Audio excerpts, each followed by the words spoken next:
Welcome, dear listener, to another gentle journey into the world of myth.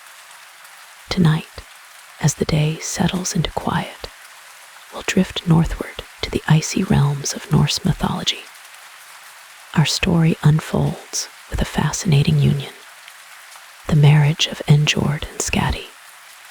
It's a tale about two very different beings, a sea god and a mountain giantess, attempting to find common ground.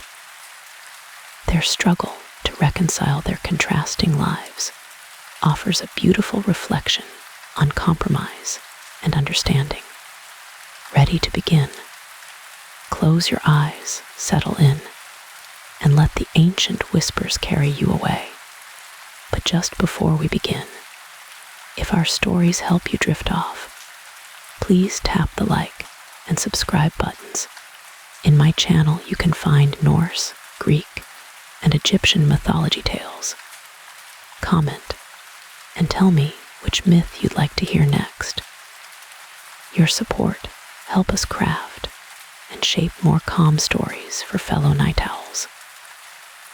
And now let your shoulders sink softly into the mattress and your mind drift into today's tale. The wind whispered secrets through frosted peaks. It carried the scent of pine and silence. High in the mountains, a sorrowful figure stood. This was Skadi, daughter of the giant Njord. Her heart held a vast, cold ache. Her father was gone, the Aesir had taken him. Njord, mighty and proud, slain by the very gods. Skadi's grief was a sharp, biting wind. It cut deep, chilling her to the bone. She looked out over the endless snowfields. They stretched, white and unforgiving, towards the distant horizon. Her home, Thrymheim, felt empty without him. The halls echoed with his absence. No laughter, no booming voice, just a profound stillness. A fierce resolve began to stir within her. It was a warmth, a burning ember of purpose. Grief transmuted into a powerful anger. She would not let this stand. She would demand justice. The Aesir would answer for their deed. Skadi began to prepare. She donned her armor, forged in mountain fires. It was strong, unyielding, like her will. Her bow, carved from ancient yew, felt heavy in her grasp. Arrows, fletched with eagle feathers, rested in her quiver. She sharpened her hunting knife. Its blade gleamed, reflecting her grim determination. This was not a hunt for game. This was a quest for retribution. She would go to Asgard itself. The journey was long and arduous. She traversed icy passes and frozen rivers. The mountains, her ancient kin, watched her progress. They knew her strength. They sensed her fury. Skadi moved with purpose, each step firm and deliberate. She carried her grief like a shield. It protected her from doubt. It fueled her resolve. The image of her father fallen spurred her onward.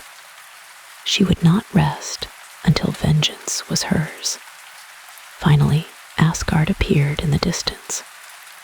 Its golden spires pierced the sky. Rainbow hues shimmered from Bifrost Bridge. This was the home of her father's killers. This was where she would find them. Skadi approached the gates. She did not hesitate. She did not falter. Her presence alone announced her arrival. The guards, startled, readied their spears. But Skadi merely stared them down. She stood tall, a formidable silhouette. Her armor glinted, a stark contrast to the golden city. Her eyes, cold as glaciers, surveyed all. A hush fell over the bustling city. The gods themselves felt her presence. Word of her arrival spread quickly. It reached the high halls of Valhalla. Odin, Allfather, heard the news. He knew of Jazzy's death. He understood Skadi's pain. The Aesir gathered. They discussed the situation. They knew Skadi's power. They respected her lineage. A direct confrontation would be costly. It would bring more sorrow, more bloodshed. Tyr, the god of war, spoke first. She comes for vengeance, he stated. Her grief is a mighty weapon. Thor, hammer in hand, nodded grimly. He remembered the fight with Jazzy. Freyja, goddess of love and beauty, offered a different path. Conflict solves nothing, she urged. We must seek peace. We must offer atonement. Her voice was gentle, yet firm. Odin listened to all. He weighed the options carefully. Peace was preferable to war, especially with one so powerful. Skadi was a force of nature. She could bring ruin upon them. He sent messengers to greet her. They approached with caution. They spoke of peace. They spoke of recompense. Skadi listened, her expression unyielding. Her anger had not diminished. What atonement do you offer? She demanded. Her voice, though calm, held an edge of ice. What price do you place on my father's life? The messengers relayed her words to Odin. The gods debated the terms. Gold was a given. It was expected. But what else? How could they truly appease her? How could they mend such a wound? Odin proposed a unique solution. We will offer her a husband, he declared. One of us, chosen by her own hand. The gods murmured amongst themselves. This was an unusual proposal. He added a condition. She must choose him by his feet alone. This would prevent her from choosing by appearance. It would ensure a fair, unbiased selection. It was a strange, yet fitting, test. The messengers returned to Skadi. They presented Odin's offer. Gold, enough to fill a chieftain's hall, and a husband, one of the Aesir, but only his feet would be visible. Skadi considered the terms. Gold was good, it was practical, but a husband, that was unexpected. And the condition, choosing by feet, it was peculiar, yet intriguing. A small flicker of curiosity sparked within her. It tempered her anger, if only slightly. She agreed to the terms, but she added a condition of her own. I will not be appeased by mere gifts, she stated. Her eyes swept over the silent city. You must make me laugh. This was a challenge. Her heart had been too heavy for joy. The gods heard her demand. Laughter. That seemed impossible. Her grief was profound. Her fury immense. How could they possibly make her laugh? Loki, the trickster god, stepped forward. A mischievous light danced in his eyes. I can do it, he boasted. I will make the giantess laugh. The other gods looked doubtful. He devised a plan. It was absurd. It was preposterous. But Loki thrived on absurdity. He found a goat, a sturdy, defiant creature. He found a rope, strong and long.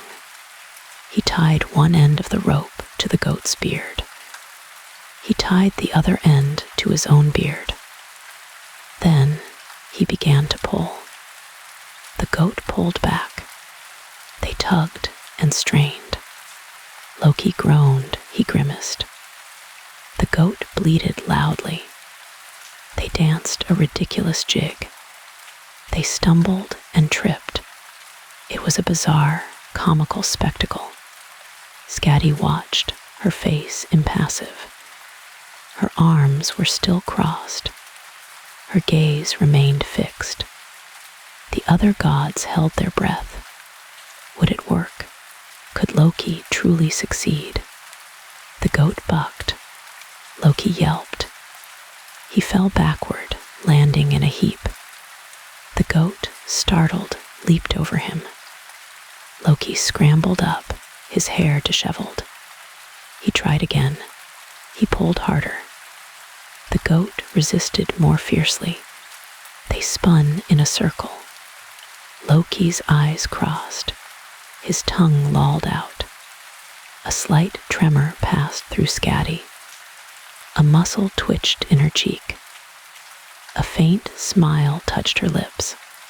It was almost imperceptible, but it was there. Loki intensified his efforts. He made exaggerated faces. He mimed pain and frustration. The goat seemed to enjoy the game. It pulled with renewed vigor. Finally, Loki let out a squeal. He flopped onto his back. His legs flailed in the air. The goat stood over him, triumphant. It let out a loud, mocking bleat. Skadi could no longer resist. A soft chuckle escaped her. Then another, and another. Soon, full laughter erupted from her throat. It was a rich, deep sound. Her laughter filled the air. It echoed through the streets of Asgard. The gods stared in amazement. Loki had done it. He had broken through her sorrow. Skadi wiped a tear from her eye. The tension in her shoulders eased. The hard lines around her mouth softened. She felt a lightness she hadn't known in ages. "You have succeeded, Loki," she said. Her voice was still strong, but it held a new warmth. "You have made me laugh." The first condition was met. Now it was time for the second, the choice of a husband. The gods lined up. Their faces were hidden, obscured by a veil. Only their feet were visible. Skadi approached them. Her gaze was keen. She examined each pair of feet. Some were large and calloused, others slender and graceful. She moved slowly, deliberately. She sought a specific quality, a certain strength, a hint of character. Her eyes scanned the array of feet. She thought of her father. She thought of her future. One pair of feet caught her attention. They were broad and strong. They looked well-traveled, yet unblemished. They exuded a sense of calm power. She felt a pull, a strange connection. These feet were beautiful, she thought. They were clean, well-formed. They seemed to belong to someone noble, someone gentle, perhaps. She made her decision. She pointed to the feet. "These," she declared. "These are the feet I choose." The veil was lifted. The god was revealed. It was Njord, god of the sea. Njord with his fair skin and kind eyes. Njord, whose domain was the ocean. Skadi felt a pang of surprise. She had expected someone different, perhaps Balder, the beautiful. But Njord stood before her. His presence was calm. His smile was gentle. He accepted her choice with grace. The gods murmured their approval. Peace had been forged. The marriage was arranged. It would be a union of two worlds, the mountains and the sea, ice and water, a giantess and a god, a pact of peace and reconciliation. Skadi looked at Njord. He was handsome in a quiet way. His eyes held the depth of the ocean. She wondered what their life would be like, what compromises they would make. She remembered her grief. It still lingered, a faint shadow, but it no longer consumed her. Loki's laughter had been a balm. Njord's presence, a quiet promise. The ceremony was simple, yet significant. It marked an end and a beginning. An end to conflict, a beginning of something new. Skadi, the mountain giantess, was now bound to Asgard.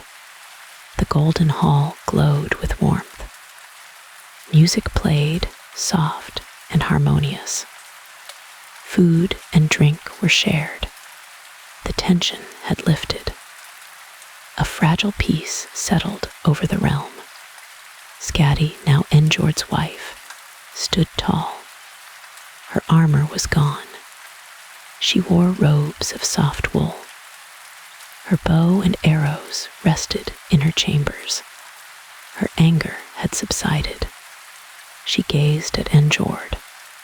He was calm, steady, a god of the gentle tides. She, a daughter of the harsh peaks. Their union was a bridge, a testament to peace. The mountains called to her still. Their icy breath, a familiar comfort, but the sea beckoned too. Its vastness, a new mystery. Her journey had led her to unexpected shores. She would learn to navigate these new waters. She would build a new life, a life intertwined with the gods, a life of balance, perhaps, a life beyond vengeance. The story had shifted. Her path had diverged. The daughter of T.H. Jazzy, the Avenger, now a bride. Her heart, once frozen, now held a seed of hope. The future, unwritten. Skadi's hand, so recently confident, now trembled slightly. She reached out, her fingertips brushed against the silken fabric. A slow, deliberate movement followed. The veil began to lift. A gentle gasp escaped her lips. The face revealed was not Balder S. It was not the radiant god of light she had envisioned. Instead, a kind, weathered face emerged. His eyes, the color of a calm sea, gazed softly at her. This was Njord. He was the god of the sea. He was not Balder. Disappointment, sharp and sudden, pierced through Skadi. Her heart, so recently buoyant, now felt heavy. This was not the god she had chosen. A wave of confusion washed over her. She had chosen the most beautiful feet. They belonged to Balder, surely. How could they belong to Njord? Her mind raced, searching for an explanation. Njord offered a gentle smile. It was a smile of understanding. It was full of quiet dignity. He seemed to sense her dismay. His presence was calm, like the ocean on a windless day. Skadi felt a surge of indignation. She had been misled, she felt tricked. Her gaze hardened. She had come for a husband, yes, but she had come for Balder. Odin, ever watchful, stepped forward. His voice, deep and resonant, filled the hall. "Skadi, daughter of Thiazi," he began. His tone was gentle, it was firm. "You have chosen wisely, though perhaps not as you expected." Skadi turned to him, her expression a mixture of anger and bewilderment. "This is not Balder," she stated plainly. Her voice was low. It was laced with accusation. "I chose the most beautiful feet. They belong to Balder." Odin nodded slowly. "Indeed, those feet are beautiful," he conceded. "They are strong, they are graceful. But beauty, my dear Skadi, takes many forms, and the heart sees beyond mere appearances." He paused, allowing his words to settle. "Njord is a god of great gentleness," Odin continued. "He brings peace to the waters. He brings calm to the storms. He nurtures life beneath the waves." Skadi remained unconvinced. Her gaze flickered back to Njord. He stood patiently, his eyes still holding that quiet understanding. He did not press her, he did not demand. "My father's death," Skadi began, her voice trembling slightly, "demanded justice. I sought a union that would honor his memory. I sought a god worthy of my lineage. And Njord is worthy," Odin affirmed. His voice was unwavering. "He is a god of great wisdom. He is a god of immense patience. His spirit is as vast as the ocean itself." He stepped closer to Skadi, his gaze direct. "This union, Skadi," Odin explained, "is more than a personal match. It is an alliance. It is a bond between realms. It is peace." Skadi considered his words. Peace. The word echoed in the vast hall. Her heart longed for peace. Her life had been marked by sorrow. It had been marked by vengeance. "Njord will bring prosperity," Odin continued, his voice soft, persuasive. "He will bring abundance to your lands. He will bring calm to your people. His presence is a blessing." She looked at Njord again. His eyes met hers. There was no arrogance there. There was no demand. Only a quiet acceptance. A deep, abiding calm. A flicker of doubt remained. This was not her plan. This was not her dream. But Odin's words resonated. The needs of her people, the greater good. "He is a god of the sea," Skadi mused aloud. Her brow furrowed slightly. "I am a goddess of the mountains. Our worlds are so different." Njord spoke then, his voice a gentle murmur. "The sea touches the mountains," he said. His voice was calm, it was deep. "The rivers flow from the peaks to the ocean. We are connected, Skadi." His words were simple, yet they held a profound truth. The mountain peaks, though distant, were fed by the ocean's bounty. The sea, though vast, was shaped by the land. Odin smiled. "Indeed," he said, "and a union of such different strengths brings balance. It brings harmony. It brings a new kind of power." Skadi felt a shift within her. The sharp edge of disappointment began to soften. The initial shock receded. A new emotion stirred, It was a hesitant curiosity. Could she truly find happiness with this calm, sea-dwelling god? He was not the fiery warrior she had imagined.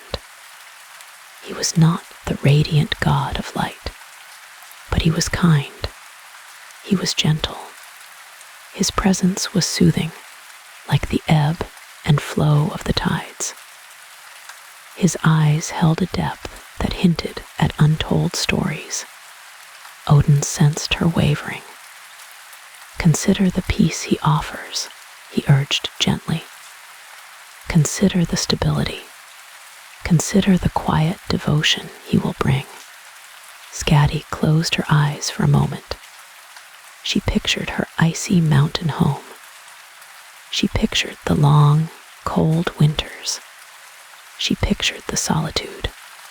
Then she pictured Njord, his calm presence, his understanding eyes, the promise of a different kind of warmth, a warmth that came from within. Her eyes opened. She looked at Njord. He still stood patiently, waiting. He did not push, he did not plead. This quiet strength was appealing. My heart sought vengeance, Skadi admitted, her voice barely a whisper. But perhaps my soul seeks peace. Perhaps my people need peace. Odin nodded. Vengeance can consume, he said softly. But peace endures. It builds, it strengthens. It allows life to flourish. Skadi took a deep breath. The air in the hall felt heavy, charged with expectation. All eyes were on her. The fate of realms hung in the balance. She looked at Njord. His gaze was steady. It was unwavering. A silent promise passed between them. A promise of acceptance. A promise of effort. I agree, Skadi said, her voice clear and firm. The words felt strange on her tongue. They were not the words she had planned, but they felt right. A collective sigh of relief rippled through the assembled gods. Cheers erupted. Joyful shouts filled the hall. The tension, so palpable a moment before, dissolved. Njord's gentle smile widened. He extended a hand towards her. His touch was warm, it was reassuring. Skadi placed her hand in his. Their fingers intertwined. Odin stepped forward again, his staff tapping lightly on the stone floor. Then, let the vows be spoken, he declared. His voice boomed with authority. Let this sacred union be witnessed. The hall fell silent. Every eye was fixed upon Njord and Skadi. A hush descended, reverent and profound. Njord turned to Skadi. His voice, though soft, carried clearly through the hall. Skadi, goddess of winter, daughter of the mountains, he began. I, Njord, god of the sea, pledge my honor to you. He paused, his gaze deep and sincere. I vow to bring calm to your storms, he continued. I vow to bring abundance to your lands. I vow to cherish you always. Skadi felt a warmth spread through her chest. His words were simple, yet they held immense weight. They were a balm to her weary heart. Now it was her turn. She looked into his eyes. The calm, blue depths mirrored the vast ocean. She took another deep breath. Njord, god of the sea, bringer of calm, Skadi began, her voice gaining strength. I, Skadi, goddess of winter, daughter of Thiazi, pledge my honor to you. Her voice wavered slightly. I vow to share my mountain home, she said. I vow to learn of your ocean depths. I vow to stand by you always. A collective murmur of approval rose from the gods. The vows were spoken. The commitment was made. Odin raised his hand. By the power of the 9 realms, he proclaimed, and by the sacred bond of the gods, I pronounce you husband and wife. A wave of light, golden and shimmering, enveloped Njord and Skadi. It was a blessing from the Allfather, a testament to their union.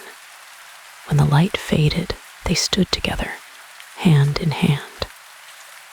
A newly wedded couple, the goddess of the mountains and the god of the sea. Skadi looked at Njord. A faint smile touched her lips. There was still a hint of reluctance, perhaps, a whisper of what might have been, but there was also a glimmer of something new, something hopeful, a quiet acceptance of her fate, a tentative embrace of her future. Njord squeezed her hand gently. His eyes held a profound understanding. He knew her heart was not fully his. Not yet. But he was patient as the tides, as calm as the deep ocean.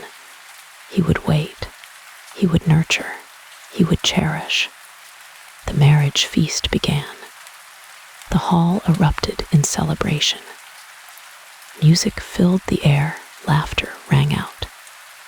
Food and drink flowed freely. Skadi sat beside Njord at the high table. She watched the revelry around them. The gods were joyous. The alliance was forged. She felt a strange mix of emotions. Relief, certainly. A sense of duty fulfilled, and a burgeoning sense of peace. Njord leaned in, his voice a soft murmur. The journey has begun, Skadi, he said. His eyes twinkled gently. A new chapter awaits us. Skadi looked at him. His calm demeanor was soothing. His presence was a quiet anchor. Perhaps, just perhaps, this was meant to be. The whispers of Balder still lingered. The phantom image of his radiant face. But Njord was real. His hand in hers was real. His gentle eyes were real. And sometimes, the unexpected path leads to the most profound discoveries. Sometimes, the quietest love is the deepest. The feast continued long into the night. The stars emerged, cold and bright, outside the hall. Inside, a new warmth began to glow. Skadi, the goddess of the hunt, the daughter of the mountains, had found her husband. Not the one she sought, but perhaps the one she needed. And as the night deepened, and the sounds of celebration slowly faded, Skadi found a quiet comfort in Njord's presence. A calm, steady presence. A promise of peace. The long journey had begun. A journey not of vengeance, but of connection. A journey not of solitude, but of shared existence. And in the quiet moments, Skadi allowed herself to hope. Hope for a future she had not foreseen. Hope for a love that was yet to bloom. The vows had been spoken. The union was sealed. The marriage of Njord and Skadi had begun. A tale of mountains and seas. A tale of unexpected love. The journey to Noton was swift, a blur of ocean spray. Njord's ship cut through the waves with ease. Skadi watched the distant coastline. It grew larger with every passing moment. Her heart felt a strange mix of anticipation and unease. Soon they arrived at a glistening bay. The water here was a deep, tranquil blue. Small, colorful fish darted beneath the surface. Njord's smile was wide. It lit up his face. "Welcome, Skadi," he said, his voice gentle. "Welcome to Notun, my home." Notun was more magnificent than she had imagined. It was a hall carved from driftwood and polished stone.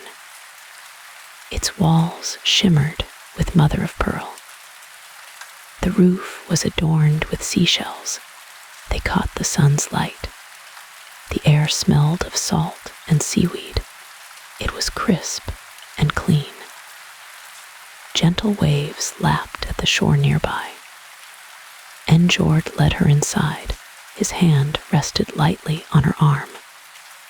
The interior was vast and airy. Sunlight streamed through large, arched windows. These windows overlooked the endless ocean. Smooth, worn pebbles covered the floor. They felt cool beneath Skadi's feet. Intricate carvings of fish and sea creatures adorned the wooden beams. They seemed to dance in the soft light. Njord moved through the hall with an easy grace. He belonged here. Skadi could see that clearly.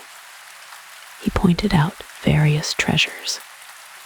Each one was brought from the ocean's depths. There were iridescent shells. They glowed with inner light. There were polished stones. They held ancient secrets. He showed her a collection of shimmering pearls. Some were as large as a thumb. Others were tiny, delicate spheres. He spoke of the ocean's bounty. His eyes sparkled with joy. He spoke of the calm, deep currents. He spoke of the playful, surface waves. "The sea provides everything," he murmured. His gaze drifted towards the horizon. Food, beauty, and endless wisdom. Skadi nodded slowly. She tried to appreciate the beauty. She tried to feel the calm. Yet, a subtle unease began to stir within her. The air was heavy with the scent of salt. It felt sharp against her nostrils. The constant sound of the waves was a rhythmic roar. It was a deep, unending rumble. It filled every corner of the hall. It vibrated through the very stones. It was different from the silence of her mountains. It was a living, breathing sound. Njord seemed oblivious to her quiet discomfort. He moved from one window to another. He gazed out at his beloved sea. He watched the gulls circling high above. He watched them dive for fish. He watched them cry out to each other. Their calls were piercing. They echoed through the air. They were sharp, insistent shrieks. They grated on Skadi's ears. She was accustomed to the wind's whisper. She was accustomed to the rustle of pine needles. She was accustomed to the distant cry of a hawk. These sounds were alien to her. They were loud. They were constant. They left no room for quiet thought. They left no room for peaceful reflection. She longed for the stillness of her snowy peaks. She longed for the crisp, cold air. Njord, meanwhile, was in his element. He walked along the shoreline. He collected smooth, colorful stones. He laughed as a playful seal splashed nearby. He spoke to the small, scuttling crabs. He seemed to understand their language. He seemed to understand the ocean's murmur. He seemed to understand the gull's cries.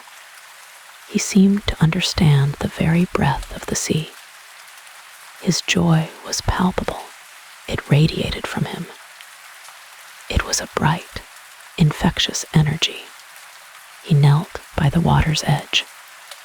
He dipped his hands into the cool waves. He brought handfuls of water to his face. He splashed it over his cheeks. He smiled, his eyes closed in contentment. He was truly home. Skadi stood a little apart. She watched him with a growing sense of detachment. She tried to share his enthusiasm. She tried to feel the same connection, but her heart remained unmoved. It yearned for something else. The salty air clung to her skin. It felt sticky and heavy. It seemed to penetrate her very bones. She missed the dry, biting cold. She missed the thin, clear air. She missed the feeling of crisp snow underfoot.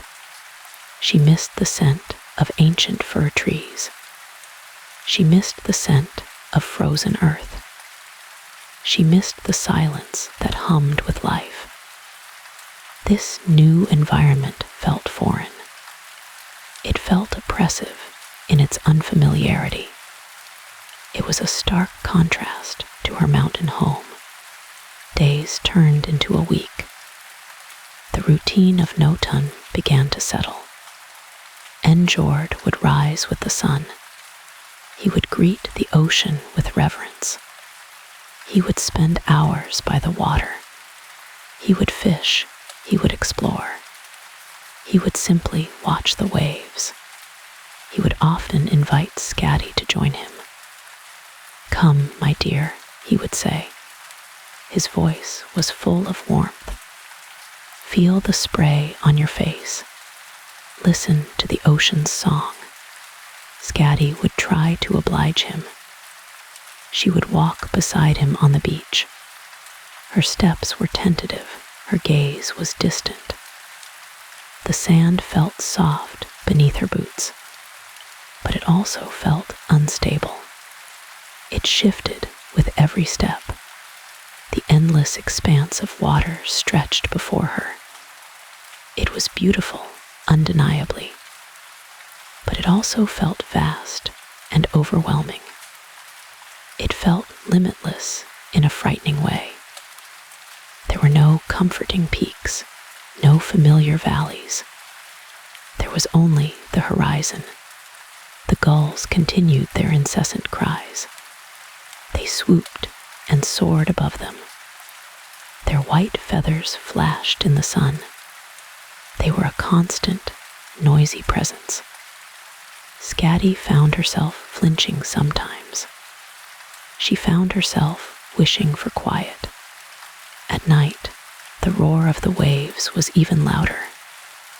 It filled the hall, it vibrated through the walls. It was a deep, echoing sound. It was a relentless symphony. It made sleep difficult for Skadi. She tossed and turned in her bed. She yearned for the profound silence of her mountains. There, the only sound was the wind. It whistled through the crags. It whispered through the trees. It was a gentle, soothing presence. It lulled her to sleep. Here, the ocean's voice was too strong. It was too insistent. It was too much of everything. It felt like a constant demand. It felt like a heavy weight. It felt like an endless conversation. Njord, however, slept soundly. He slept peacefully through the night. The ocean's murmurs were his lullaby. The ocean's rhythm was his heartbeat. He would wake refreshed and invigorated. He would greet the new day with enthusiasm. He would often find Skadi awake. She would be sitting by a window. Her gaze would be fixed on the gray dawn. Her face would be pale and drawn. He would approach her gently. He would place a hand on her shoulder. "Are you well, my love?" he would ask. His brow would be furrowed with concern. "You seem troubled." Skadi would force a small smile. "I am well, Njord," she would reply. Her voice would be soft. It would be weary, just adjusting to the sounds. She would not elaborate further. She did not want to hurt his feelings. She did not want to dim his joy. She knew how much he loved this place.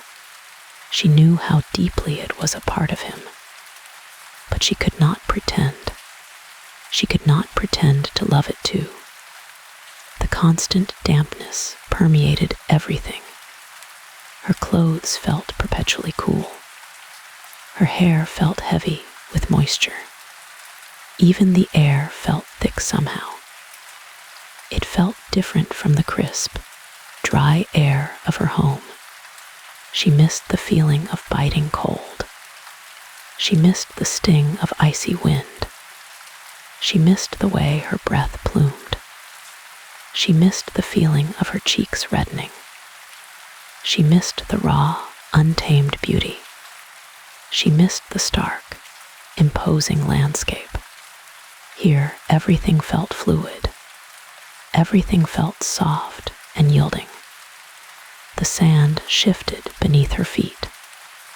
The waves constantly reshaped the shore. Even the light was different here. It was diffused. It was hazy. It was not the sharp, clear light. The light of her mountains was brilliant.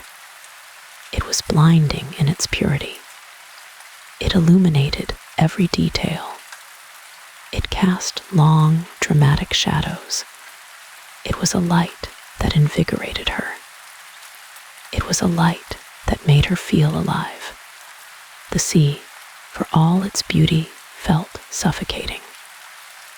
The endless horizon offered no boundaries. It offered no comforting enclosures. It felt like a vast, empty space. It felt like an invitation to be lost. She found herself retreating more and more. She would spend her days indoors.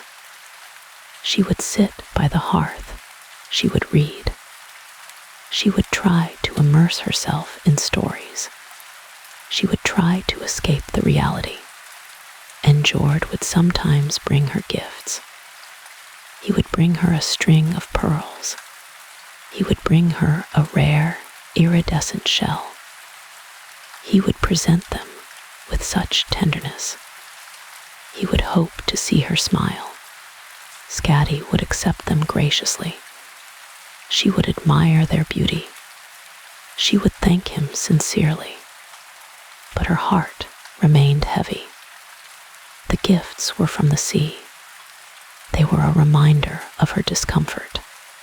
One afternoon, Njord returned from fishing. He was beaming with pride. He held up a magnificent catch. It was a large, silver salmon. Its scales shimmered in the sunlight. Its flesh was firm and pink. "Look, Skadi," he exclaimed. His voice was full of excitement. "A gift from Ran herself. We will feast tonight." Skadi looked at the fish. Its eyes were dull and lifeless. Its body was still. It was no longer swimming. A wave of sadness washed over her. She thought of the cold, clear mountain streams. She thought of the trout darting freely. She thought of the hunt in the snow. She thought of the power of the bow. She thought of the swift, clean kill. She thought of the respect for the animal. This felt different somehow. It felt like a loss. She managed a weak smile. "It is a fine catch, Njord," she said. Her voice felt flat to her own ears. Njord seemed not to notice. He was too absorbed in his triumph. He carried the fish into the kitchen. He began to prepare it with care. He hummed a cheerful sea shanty. His contentment filled the air. Skadi walked away from the kitchen. She walked towards the farthest window. She gazed out at the endless ocean.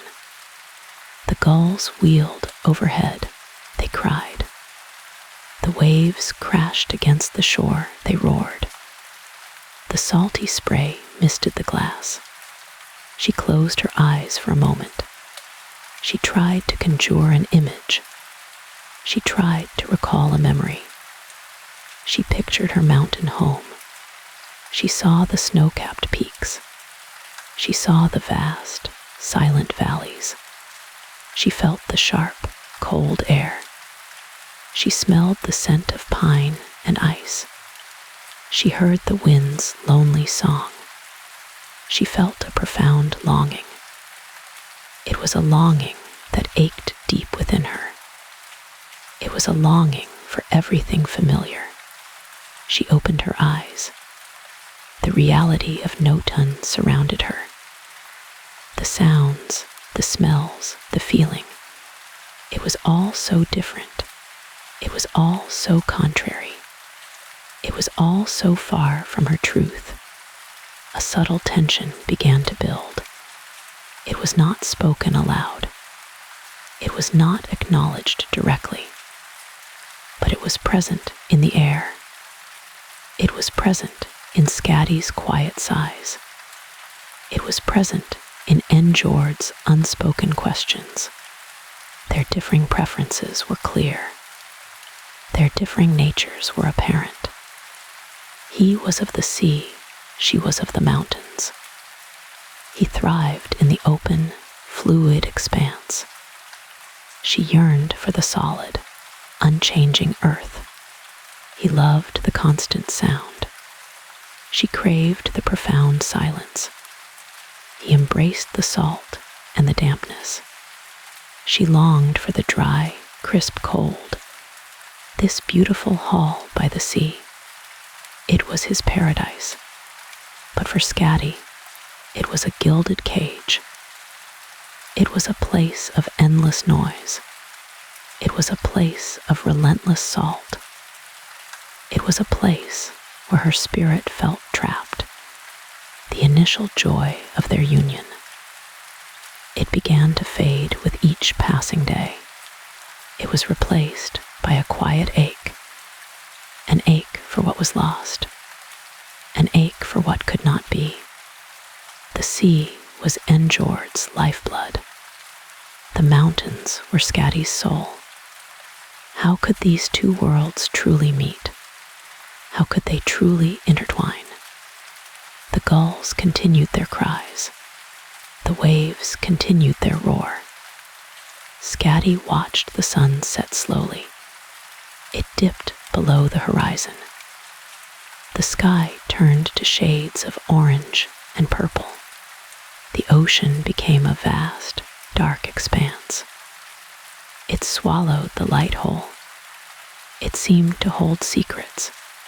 It seemed to hold mysteries. It seemed to hold a profound indifference.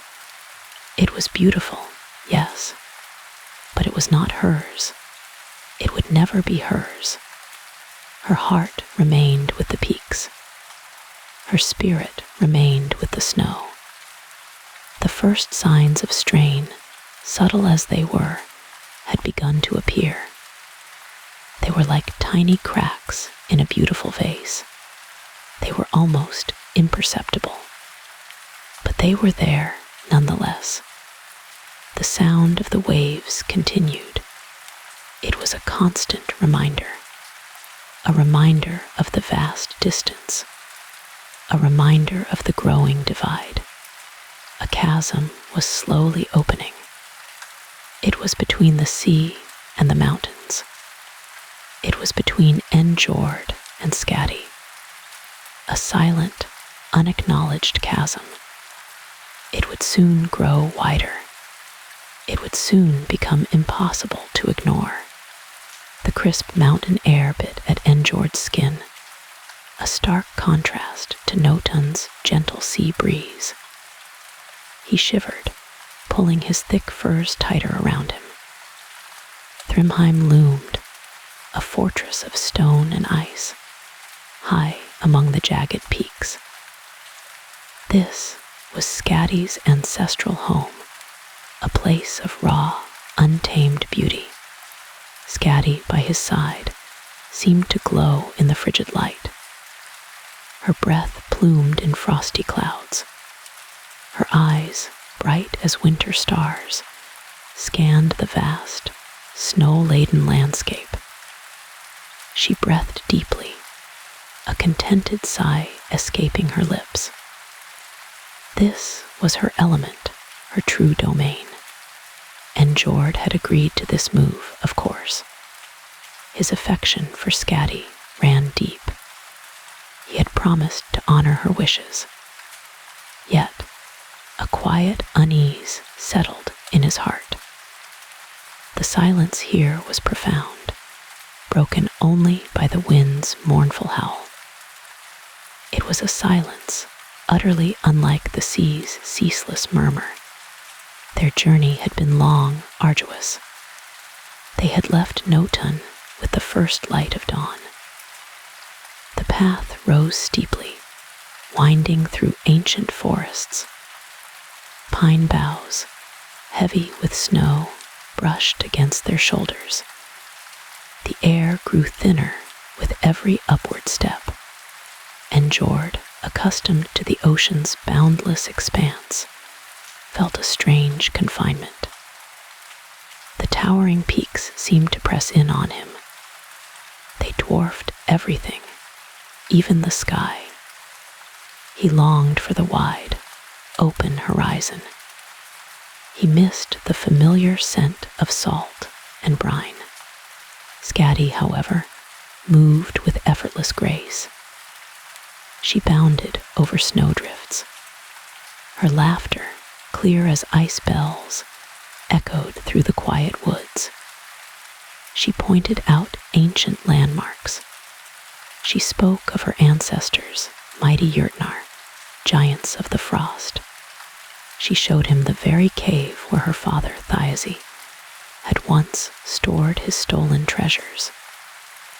She recounted tales of his immense power. Njord listened patiently, though his mind drifted. He thought of his own home. He thought of his beloved fish. The higher they climbed, the colder it became. Njord's beard began to frost.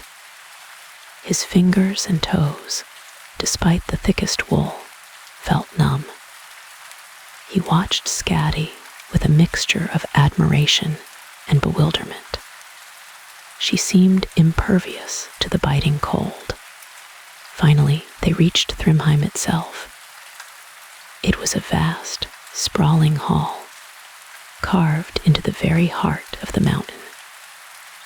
Stone walls, thick and unyielding, promised protection from the harshest blizzards. But they also promised an oppressive weight. Inside, a fire crackled in a massive hearth. It offered a meager warmth. The air, though warmer than outside, still held a pervasive chill. It was a different kind of cold. It was a cold that seeped into the bones. Skadi moved with purpose. She directed her servants. They were gaunt, silent figures. They moved like shadows across the stone floor. They brought furs and hot drinks. They stoked the fire, and Njord sat by the hearth, trying to thaw. He held a steaming cup in his gloved hands. The brew was strong, bitter. It was made from mountain herbs, It was meant to ward off the cold. He looked around the great hall. It was sparsely furnished. There were no tapestries. There were no intricate carvings, only rough-hewn benches and a long, plain table. It was a place of stark utility. He thought of Njord. He remembered its rich fabrics. He remembered its gleaming treasures. He remembered the laughter and song that filled its rooms. This hall felt empty. It felt hollow. Skadi, seeing his discomfort, approached him. Her hand, surprisingly warm, rested on his arm. "Are you well, my lord?" she asked. Her voice was soft, laced with concern, and Njord forced a smile. "I am well, my lady," he replied. His voice, however, sounded thin and reedy. He cleared his throat. "It is merely a different kind of warmth." Skadi's smile was gentle. "The mountains have their own comfort," she said. She gestured around the vast hall. "They offer strength. They offer solitude. Solitude. That was another thing Njord found unsettling. At Njord, he was surrounded by the sea's constant symphony. The crash of waves, the cries of gulls, the creak of ships. Here, there was only the wind.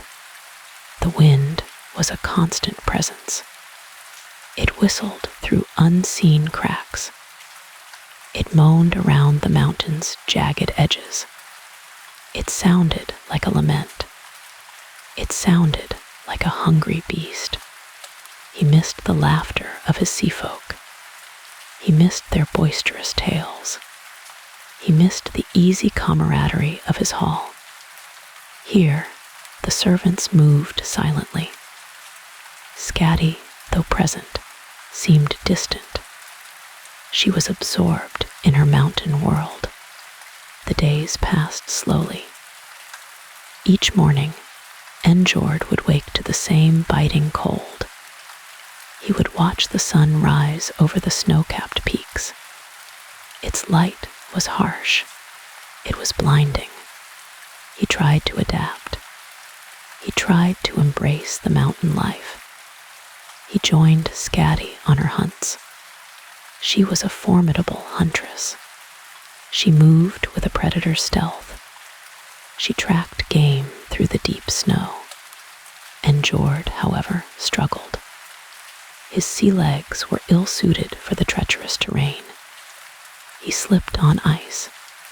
He stumbled in drifts. His lungs burned in the thin air. He was a fish out of water. Skadi, patient and encouraging, tried to teach him. She showed him how to set snares. She taught him to read the tracks of deer and elk. She demonstrated how to use a bow and arrow. He tried his best.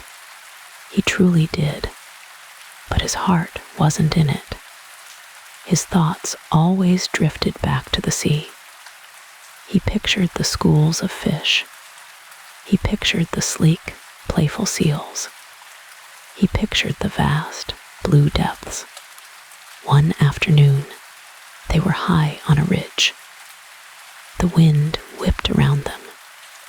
It tore at their furs. Below, the world stretched out, a vast expanse of white and gray. It was beautiful in a stark, unforgiving way. Skadi, her cheeks flushed with the cold, turned to him. "Is it not magnificent, Njord?" she asked. Her voice was filled with awe. The world laid bare before us. Njord nodded, though his teeth chattered. "It is grand," he managed to say. He longed for the gentle roll of the waves. He longed for the salty spray. He longed for the warmth of the sun on his face. He missed the vibrant colors of the ocean, the deep blues, the shifting greens, the pearly whites of the foam.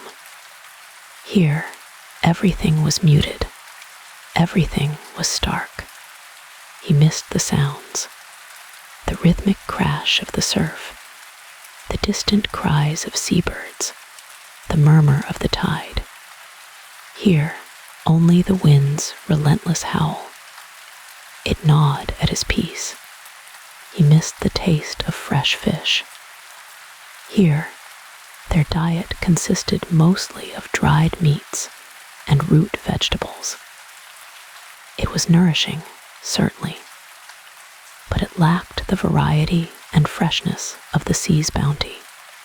At night, the cold was even more intense. It seeped through the thick stone walls. It crept under the heavy firs. Njord would lie awake, shivering. He would long for the soft warmth of his bed at Notun. He would listen to Skadi's quiet breathing beside him. She slept soundly. She was utterly content. This was her haven. This was her sanctuary. He knew he should not complain. He had chosen this. He had made a promise. He loved Skadi. He truly did. But the mountain's embrace felt more like a vice. One evening, as the wind raged outside, Njord sat by the fire. He was trying to mend a torn fishing net. He had brought it with him, a small piece of home. Skadi entered the hall. She had been out for hours. Her cloak was dusted with snow. Her hair, usually braided, was loose around her shoulders. She looked wild. She looked magnificent. She smiled at him. "A storm is brewing," she said, her voice joyful. "A true mountain storm." And Njord shivered. "Indeed," he murmured. He preferred the gentle swells of the sea. Skadi sat beside him. She watched his hands working the net. "You miss the sea, do you not?" she asked, her voice soft. It was not a question. It was a statement. And Njord hesitated. He met her gaze. Her eyes held no judgment, only understanding. "I do, Skadi," he confessed. His voice was barely a whisper. "I miss it profoundly." He looked at the net in his hands. "I miss the feel of the lines in my fingers," he said. "I miss the pull of a full catch," he sighed. "I miss the salt on my tongue." Skadi reached out. Her fingers brushed against his. "I understand, Njord," she said, "just as you understand my longing for these peaks. But you thrive here," Njord said, a hint of wistfulness in his voice. "You are renewed."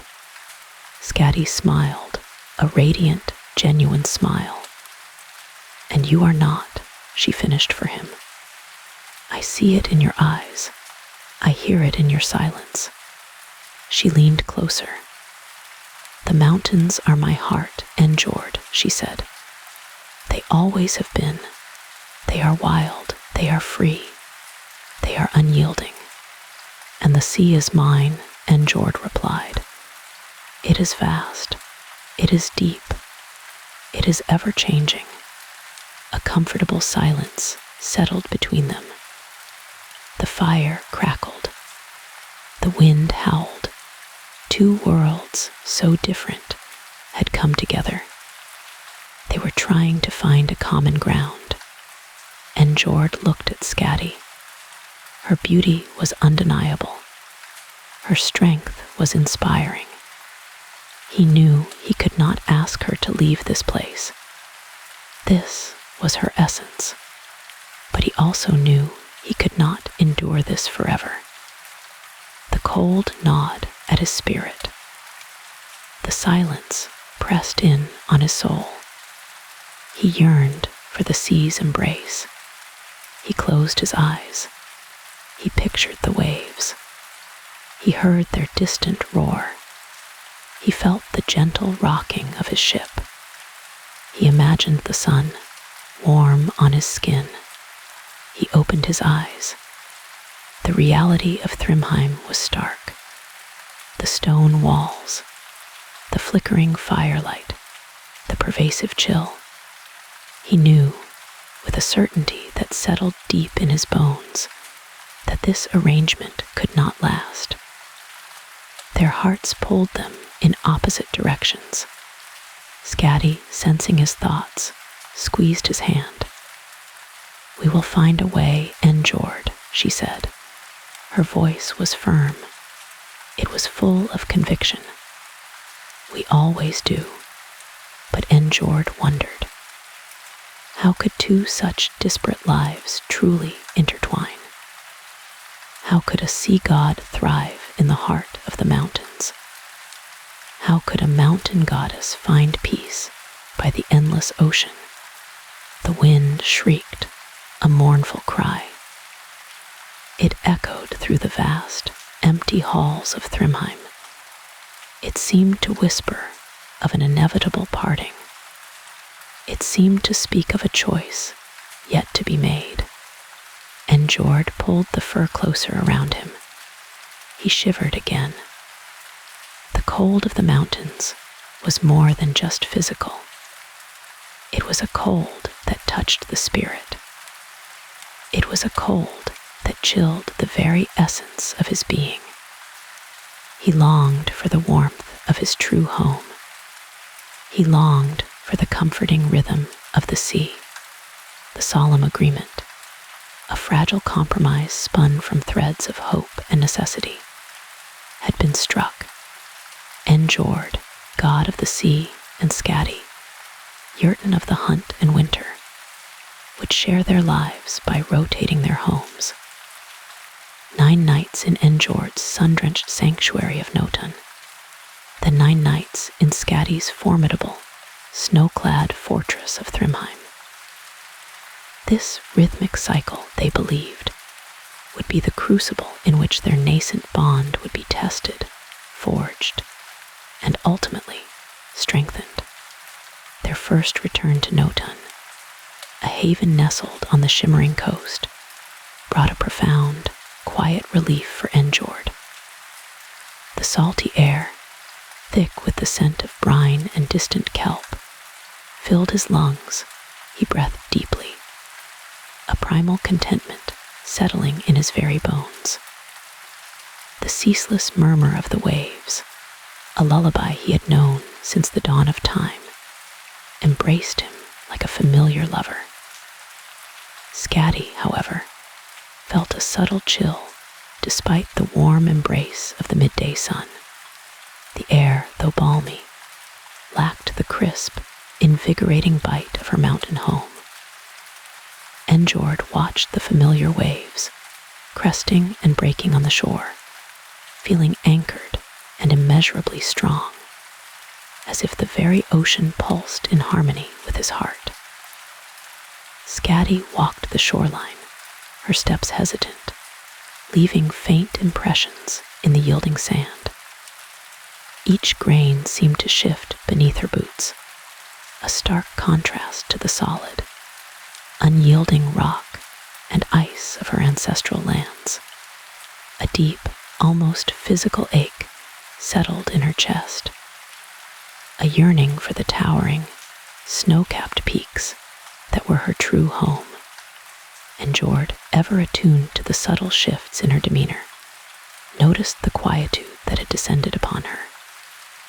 "My dear, are you well?" he asked, his voice a gentle rumble like the distant surf, reaching for her hand. His fingers, calloused from nets and the spray of the sea, felt warm and reassuring against her cooler skin. Skadi offered a small, forced smile, a brittle facade that barely concealed the longing in her eyes. "I am well, Njord. Just adjusting," she replied, her gaze drifting towards the endless, shimmering expanse of the sea, a landscape so foreign to her very being. They spent the following days immersed in the rhythm of the sea. Njord, his eyes alight with boyish enthusiasm, showed her the intricate weaving of his fishing nets, explaining the subtle differences in their mesh and the clever knots that held them fast. He taught her to read the tides, to discern the ebb and flow of the ocean's breath, and pointed out the various seabirds that soared and dived with effortless grace, the mournful cries of gulls, the sleek dives of cormorants, the majestic sweep of albatross wings. He even tried to teach her to distinguish the scent of distant storms on the wind, a skill she found bafflingly elusive. Skadi listened patiently, her expression serene, trying with all her will to find joy in his world, to connect with the vibrant life that pulsed around him. Yet, a part of her, an essential wild core, remained distant, untouched by the ocean's allure. Nights brought an unsettling symphony of wave murmurs to Skadi, a constant, restless sound that was utterly unlike the profound, hushed silence of the snow-laden mountains she knew. Sleep came uneasily, punctuated by the unfamiliar sounds and the oppressive humidity that clung to the air. Njord, conversely, slept soundly, his breathing deep and even, lulled into a peaceful slumber by the very rhythm that disturbed his wife. The sea, a benevolent mother to him, was a restless stranger to her. After 9 nights, a full cycle of the moon's gentle wane, it was time to leave Njord. A thrill of anticipation, a genuine, unburdened lightness, coursed through Skadi. She packed her belongings quickly, her movements efficient and eager, her eyes already fixed on the distant, hazy outline of the mountains. Njord's mood, however, darkened perceptibly. He moved slowly, his usual vibrant energy subdued, casting longing glances at the shimmering horizon, at the endless expanse of his domain. Leaving Njord felt like tearing a piece from his very soul, a wrenching separation from the element that defined him. The salt spray on his lips, the sand between his toes, the comforting creak of his longship, these were the very textures of his existence, and to leave them, even temporarily, was a profound sorrow. The journey to Thrymheim was long and arduous, a steady ascent away from the warmth and light of the coast. As they climbed higher, the air grew perceptibly colder, each breath a sharp, invigorating sting. The lush, verdant greens of the lowlands gradually gave way to the deep, somber hues of ancient pine forests, their needles fragrant with resin, replacing the familiar scent of salt and seaweed. Skadi's spirits visibly lifted with each upward turn of the path. Her stride became more confident, her gaze bright and eager, scanning the rocky outcrops and dense tree lines. Njord, however, pulled his cloak tighter around him, a shiver running through his frame that was not entirely from the cold. The profound, almost suffocating silence of the mountains, broken only by the whisper of the wind through the pines, or the distant cry of a hawk, was oppressive to his sea-accustomed ears. He missed the constant, comforting symphony of the waves, the playful cries of gulls, the distant clang of a ship's bell. when they finally arrived at Thrymheim, Skadi's ancestral hall carved into the very heart of the mountain. Skadi stepped out of their conveyance with an eagerness that bordered on exhilaration. The fresh snow, pristine and untouched, crunched satisfyingly beneath her boots, a welcome sound that resonated deep within her spirit. "Ah, Thrymheim," she exclaimed, a pure, unadulterated joy lighting up her face as she spun around, her arms outstretched, embracing the vast, majestic landscape. "This is home. This is where my heart truly sings." Njord shivered again, a deeper, more profound chill settling into his bones. He felt small and exposed in the stark, unyielding landscape, the towering peaks seeming to press in on him, dwarfing his very being. The brilliant, reflective snow, though beautiful, felt harsh and unwelcoming to his eyes, accustomed to the soft, shifting light of the ocean. Inside the great hall, despite the roaring fire that blazed in the immense hearth, a palpable cold permeated the very stone. The air, though clean, felt thin and sharp. Njord longed for the sun-drenched beach, for the warmth that seeped into his bones, and the gentle caress of the sea breeze. Skadi, however, moved with purpose and grace, her movements fluid and efficient as she stoked the fire, its flames casting dancing shadows on the ancient, carved walls. She began preparing venison, its rich, earthy aroma filling the air, a scent of the hunt and the wild. Njord ate slowly, his appetite subdued, missing the fresh, briny taste of fish, the delicate sweetness of crab, the crisp texture of sea vegetables. The profound silence of Thrymheim, broken only by the crackle of the fire and the occasional howl of the wind outside, unnerved him. He missed the sea's comforting, ceaseless hum, the vibrant chorus of life that lived within its depths. Skadi, ever thoughtful, tried to engage him, pointing out the delicate, star-like tracks of a snow hare just beyond the hall's entrance, or the distant, majestic flight of an eagle soaring high above the peaks. Njord nodded politely, offering a strained smile, his thoughts drifting inexorably to the boundless horizon, to the rhythmic ebb and flow of the tides. He yearned for the open sky, for the expansive freedom of the sea, feeling trapped and confined by the towering, immutable mountains that seemed to loom over him from every direction.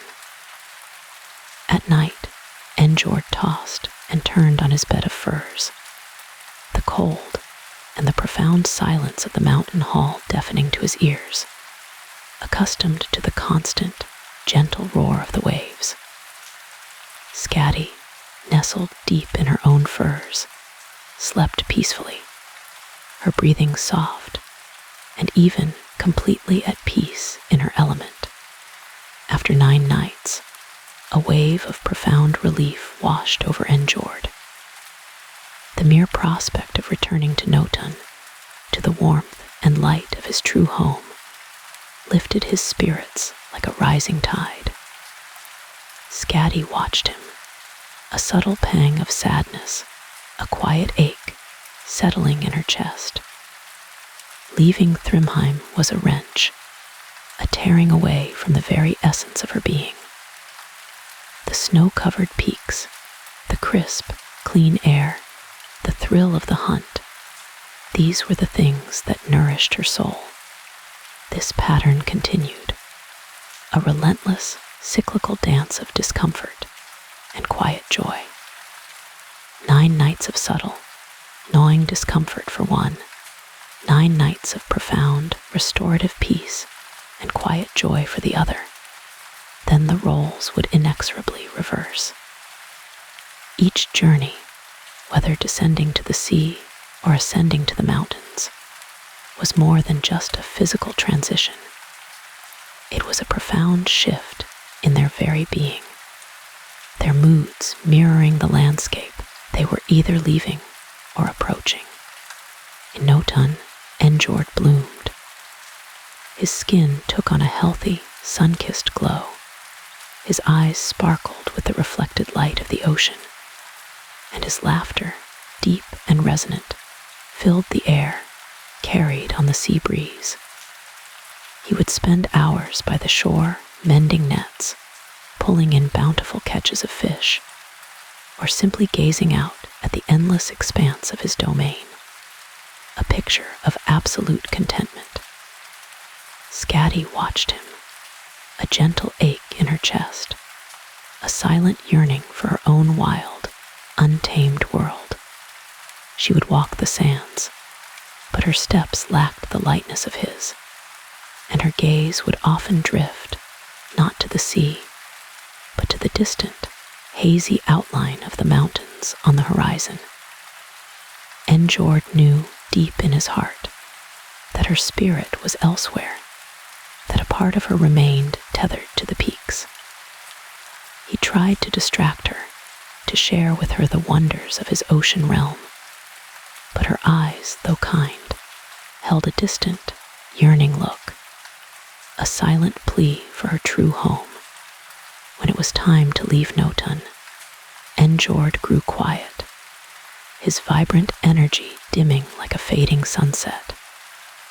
His movements became slow, almost reluctant, as if each step away from the shore was a heavy burden. Skadi, conversely, brightened visibly, a palpable spring returning to her step, her anticipation for the mountains almost childlike in its purity. In Thrymheim, Skadi truly flourished. Her cheeks, pale by the sea, regained their vibrant, wind-kissed flush. She moved with an effortless grace, her movements honed by years of hunting and skiing across treacherous terrain.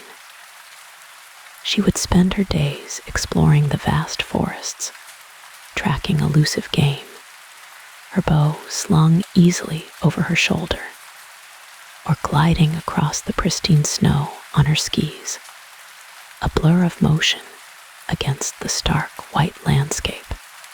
Njord watched her, a quiet admiration in his eyes for her strength and mastery, but he felt profoundly out of place. He spent most of his days by the roaring fire, the pervasive cold a constant, dull ache in his bones, a chill that no amount of warmth seemed to truly dispel. He missed the boundless horizon, the endless expanse of the ocean, feeling prisoned by the towering, unyielding peaks. Skadi would often find him gazing out of the narrow, high windows of the hall, his face drawn and pale, a profound sadness in his eyes. "It is not just the cold," Njord admitted one evening, his voice a low, mournful murmur. "It is the stillness, the overwhelming, oppressive silence. I miss the constant, comforting sound of the waves, the ocean's breath." Skadi, understanding the depth of his yearning, sat beside him on the furs, her hand gently covering his, a silent acknowledgement of their shared, yet opposing, burdens. The cycle continued, month after month, season after season, a relentless pendulum swing between two vastly different worlds. They tried, with a quiet, heartbreaking earnestness, to hide their discomfort from each other, to put on a brave face for the sake of their bond. But their conversations, once spontaneous, and filled with vibrant curiosity, grew polite, almost formal, less imbued with the playful banter, and shared dreams that had once defined them.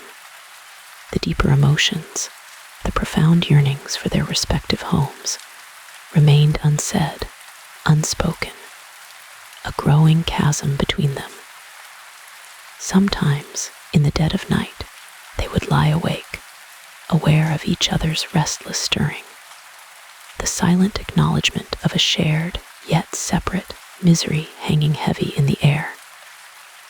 Their love, a powerful and undeniable force, was strong, but their homes, their very natures, were relentlessly, inexorably pulling them apart.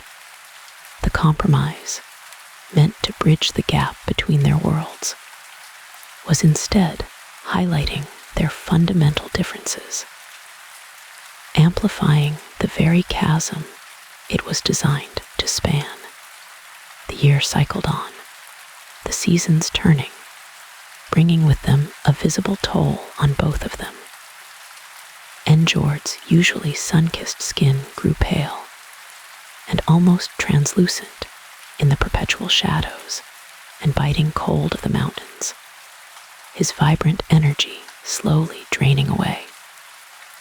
Skadi's robust, wind-kissed cheeks seemed to lose their vibrant color by the sea, replaced by a subtle pallor, and the crisp, clear sparkle in her eyes often dulled with a quiet weariness. Their love, a delicate bloom that had once promised boundless joy, was slowly, subtly eroding, worn down by the constant strain of living in unsuitable lands. They would often sit in silence, hands clasped, a silent apology passing between them for the unspoken longing that filled the space between their hearts. They never argued, never raised their voices in anger.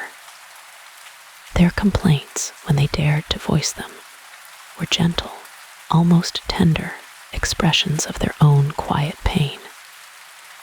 "The air here is so heavy," Njord might murmur, his gaze fixed on the humid, shifting sea mist. "It clings to the skin, and the salt, it never leaves the tongue. The constant noise of the waves, it is quite tiring," Skadi might whisper, her eyes wide and sleepless, the rhythmic roar a torment to her ears. There is no true quiet, no peace for the spirit. These were not accusations, but rather heartfelt expressions of their own struggle, shared in a quiet, painful understanding, a testament to the love that still bound them despite the growing distance. They were, in essence, two halves of a beautiful whole, trying desperately to fit into spaces that were simply not quite right, like two perfectly cut gems designed for different settings. The love was undeniably there, a deep and abiding affection that had brought them together. But the compromise, born of necessity, was proving to be fundamentally unstable, a foundation built on shifting sands and melting snow. The year drew to a close, a full cycle of their strained existence. Neither Njord nor Skadi was truly happy, truly content. They had tried, with all the strength of their wills, to make it work. They had compromised, sacrificed, endured. Yet, true contentment remained elusive, a flickering flame just beyond their grasp. The realization settled upon them, not with a sudden, jarring crash, but with a quiet, heavy truth, like a fresh snowfall blanketing the landscape. Their love was strong, resilient even, but their worlds, their very essences, were simply too different, too fundamentally opposed. The gentle complaints, the quiet sighs, the restless nights, they had accumulated, each one a tiny chip in the foundation of their compromise. The cycle, this painful, beautiful, ultimately unsustainable cycle, had to break. For the sake of their love, for the sake of their very beings, it had to end. The journey to Asgard was long for Njord and Skadi, a pilgrimage born of deep-seated sorrow and a desperate hope for solace. Their steps, for once, were not hurried by the internal conflict that had plagued their days, but measured, almost reverent, as they traversed the vast, whispering landscapes of the realms. They began in the frost-kissed peaks of Jotunheim, Skadi's ancestral home, where the air bit keen, and the silence was broken only by the distant roar of a glacier calving, or the sharp cry of a snow owl. Njord, accustomed to the humid embrace of the sea, shivered despite his thick furs, his breath pluming in the frigid air, but he walked beside her, his hand often finding hers for a moment of shared warmth. They descended from the towering, ice-sheathed mountains, leaving behind the jagged, silver peaks that clawed at the sky. The landscape gradually softened, the snow giving way to gnarled, ancient pines, their boughs heavy with needles, and then to sun-dappled forests, where shafts of golden light pierced the emerald canopy. Here, the air grew softer, carrying the scent of damp earth and pine resin, and the gentle rustle of leaves replaced the wind's icy howl. Njord felt a subtle easing of his spirit in these greener lands, a faint echo of the life-giving warmth he knew. They passed shimmering waterfalls, their crystalline cascades plunging into jade pools, the constant rush of water, a soothing balm to their troubled minds. Each drop, it seemed, whispered of the endless flow of time, of change, and of the enduring power of nature. They crossed vast plains, stretching to horizons that blurred into hazy blue, where tall grasses swayed like a boundless sea of green, their tips whispering ancient secrets in the passing breeze. The sun, a benevolent eye in the sky, beat down, warming the earth beneath their feet. The air, once sharp and biting, grew thinner here, carrying the distant scent of wild herbs and the faint hum of unseen insects. As they journeyed, a sense of anticipation, mingled with a quiet dread, settled over them. Would the All-Father and All-Mother truly understand? Could even the wisdom of the gods resolve a conflict so deeply rooted in their very beings? Then, in the distance, a breathtaking sight unfolded before them. Bifrost, the shimmering rainbow bridge arcing across the void, its vibrant hues pulsing with an otherworldly light. It beckoned them forward, a beacon of hope against the deepening twilight. The air around it thrummed with a low, resonant hum, a sound that seemed to vibrate in their very bones, hinting at the immense power contained within its spectral form. It felt less like a path, and more like a living entity, a bridge forged from pure light and divine will. Stepping onto the bridge was like entering a dream. A warm, golden glow enveloped them, not merely illuminating, but seeming to permeate their very beings, chasing away the lingering chill of their earthly journey. The air here was alive, charged with an almost palpable energy, and a faint, sweet scent, like blooming ambrosia, filled their lungs. The colors of the rainbow bridge swirled around them, ruby reds bleeding into sapphire blues, emerald greens dancing with amethyst purples, a kaleidoscope of divine artistry. They felt a gentle, upward pull, a sensation of being effortlessly carried, not just across a chasm, but into a realm beyond mortal comprehension. Below them, the swirling mists of the realms parted, revealing glimpses of distant stars and nebulae, a tapestry of cosmic grandeur that humbled them. They arrived in Asgard, a realm of unparalleled splendor.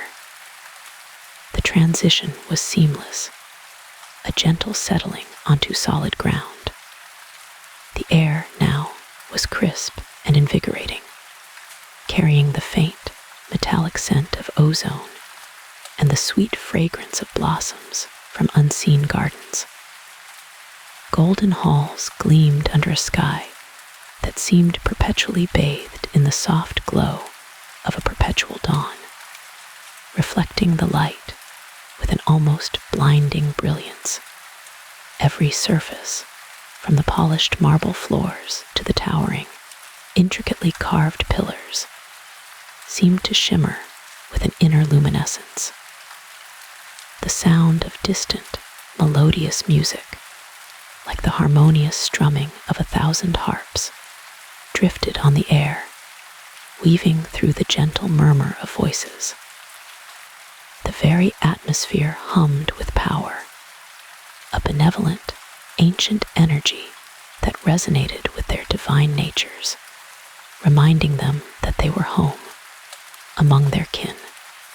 They approached Valhalla's gates, colossal structures of burnished gold and dark, ancient wood, intricately carved with runes that seemed to writhe and glow with untold stories of heroes and battles. The very air around the gates felt thick with history, with the echoes of mighty deeds.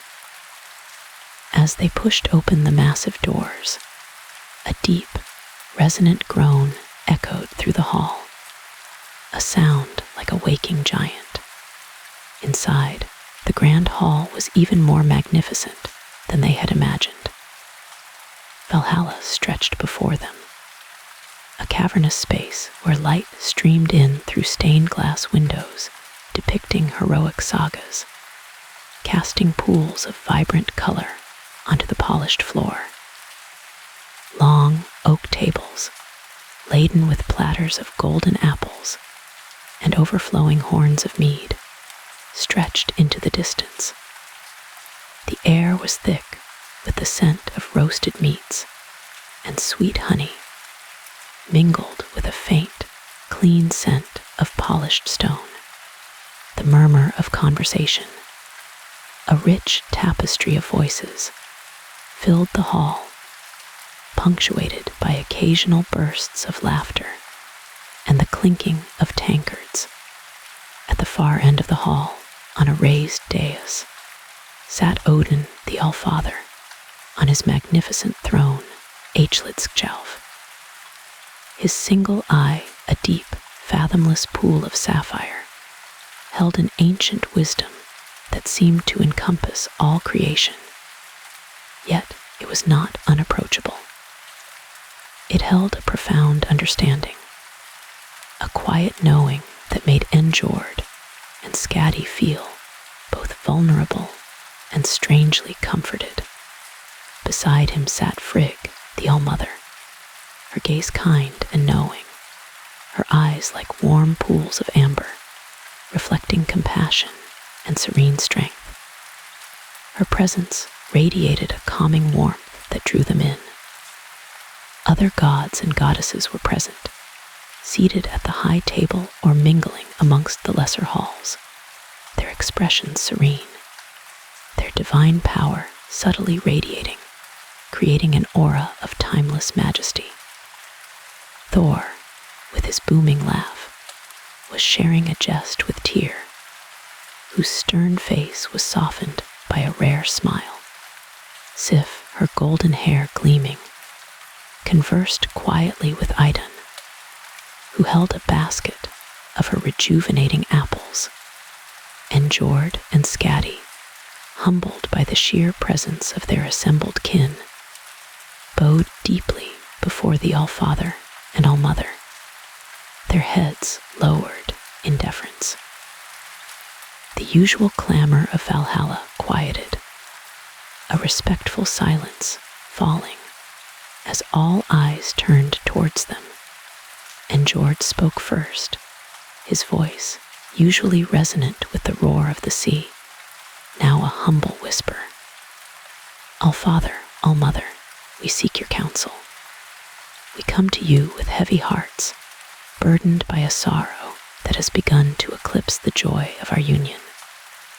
Skadi added, her voice barely above a breath, yet imbued with a raw honesty that pierced the quiet of the hall.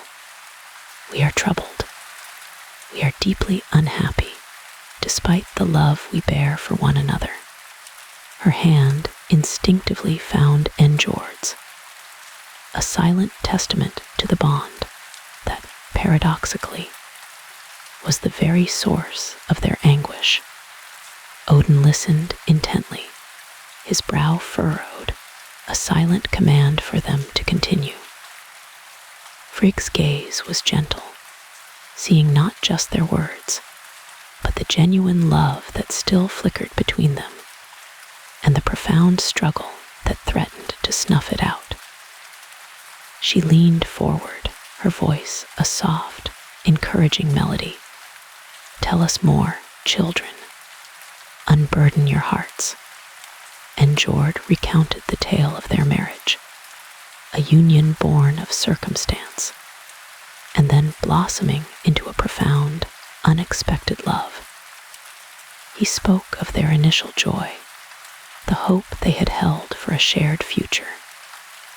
But then he spoke of their conflict, the unyielding clash of their differing homes. Thrymheim for Skadi, nestled high in the icy peaks, and Notun for him, his beloved sanctuary by the ceaseless, murmuring sea. I yearn for the sea, Njord explained, his voice gaining a touch of its usual resonance as he spoke of his element, for the endless expanse of its waters, for the soothing rhythm of its tides, for the wild, untamed sound of its waves crashing against the shore. He closed his eyes for a moment, as if conjuring the salty tang of the air, the cry of gulls, the vast, comforting horizon. Skadi added, her voice imbued with a stark longing that mirrored his own. And I for the mountains, for the stark, majestic beauty of their snow-capped peaks, for the crisp, cold air that invigorates the soul, for the silence that blankets the world after a fresh snowfall, broken only by the howl of the wolf and the whisper of the wind through the ancient pines. Her gaze seemed to pierce the golden walls, seeking the distant, familiar silhouette of her beloved mountains. They described their futile attempts to compromise, a desperate dance between their two worlds. They had spent 9 nights in Thrymheim, enduring the biting winds and the blinding snow, each moment a struggle against the yearning for their true elements. Then, 3 nights in Notun, where the ceaseless murmur of the waves and the humid air had driven Skadi to distraction, her spirit longing for the clean, sharp cold of the heights.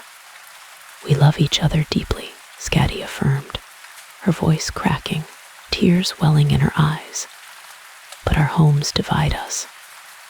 We cannot find peace, not truly, not when our hearts are constantly pulled in opposing directions. The tears traced paths down her cold, chapped cheeks, a testament to the depth of her despair. Njord reached for her hand, his thumb gently stroking her knuckles, a silent promise of enduring affection. Odin's silver eye remained fixed on them, absorbing every word, every nuance of their pain. Frigg's gentle gaze never wavered, her empathy a palpable force in the hall. She saw their genuine love, a rare and precious thing, and the profound struggle that threatened to consume it. She leaned forward again, her voice a soft, encouraging murmur. Tell us more. Describe to us the very essence of these places, the call they hold for your souls. Njord, feeling the All-Mother's invitation, spoke of the sea's call, its vastness, stretching beyond the horizon, a mirror to the infinite. He spoke of its soothing rhythm, the eternal ebb and flow of the tides, a lullaby that had cradled him since the dawn of time. He described the invigorating scent of salt, sharp and clean, filling his lungs, awakening his senses. He spoke of the wild, joyful cry of gulls circling overhead, their calls echoing the freedom of the open water. It was his essence, he explained, his very being, his true home, a part of him as fundamental as his own breath. Skadi, in turn, spoke of the mountains, their majestic, unyielding presence, touching the very heavens. She described their stark beauty, the way the light played on the snow and ice, transforming the landscape into a dazzling, ethereal wonderland. She spoke of the crisp, cold air, so clean it felt like a draught of pure life, invigorating her spirit. She spoke of the haunting, primal howl of the wolf, a sound that resonated with the wildness within her own heart. It was her being, she declared, her true home, a silent, powerful sanctuary that fed her soul. Their deep, unyielding longing for their own elements was an unresolvable conflict, a chasm that no physical compromise seemed able to bridge. Frigg nodded slowly, her understanding clear in the gentle compassion of her eyes. She reached out, her hand resting lightly on Skadi's, a gesture of profound empathy. Your love is strong, children, she observed, her voice soft as spun moonlight. That much is clear, a beacon in the storm of your differences. But their homes, she continued, her gaze sweeping between them, are reflections of you, of your very natures, and they are vastly different, as distinct as the elements they embody. Odin added, his voice a deep rumble that resonated through the hall. As different as day and night, as fire and ice, as the unyielding rock and the boundless water. Frigg placed a comforting hand more firmly on Skadi's arm, her touch warm and reassuring. You both seek peace and happiness, do you not? A respite from this internal strife, a way to build a life together without sacrificing who you truly are. Skadi whispered, her voice choked with emotion. Yes, All-Mother, more than anything. It is all we desire. But true peace, Frigg mused, her gaze thoughtful, her words flowing like a gentle stream, does not always lie in a physical place. It does not always reside in the external world, in a compromise of geography or habitation. Her eyes now held a deeper wisdom, a profound insight that seemed to pierce through the layers of their earthly understanding. It lies within the heart, within the understanding of oneself and of the other. Njord and Skadi exchanged glances. A flicker of hope mingled with confusion dawning in their eyes. This was a new perspective, one they had not considered in their desperate search for a physical solution. You seek a physical compromise, Frigg explained, her voice patient, guiding them gently. A middle ground of land and sea, a place where both can exist without conflict. But the middle ground need not be physical. It can be spiritual, a meeting of souls, a blending of understanding rather than a blending of landscapes. She reminded them, her voice gaining a quiet strength.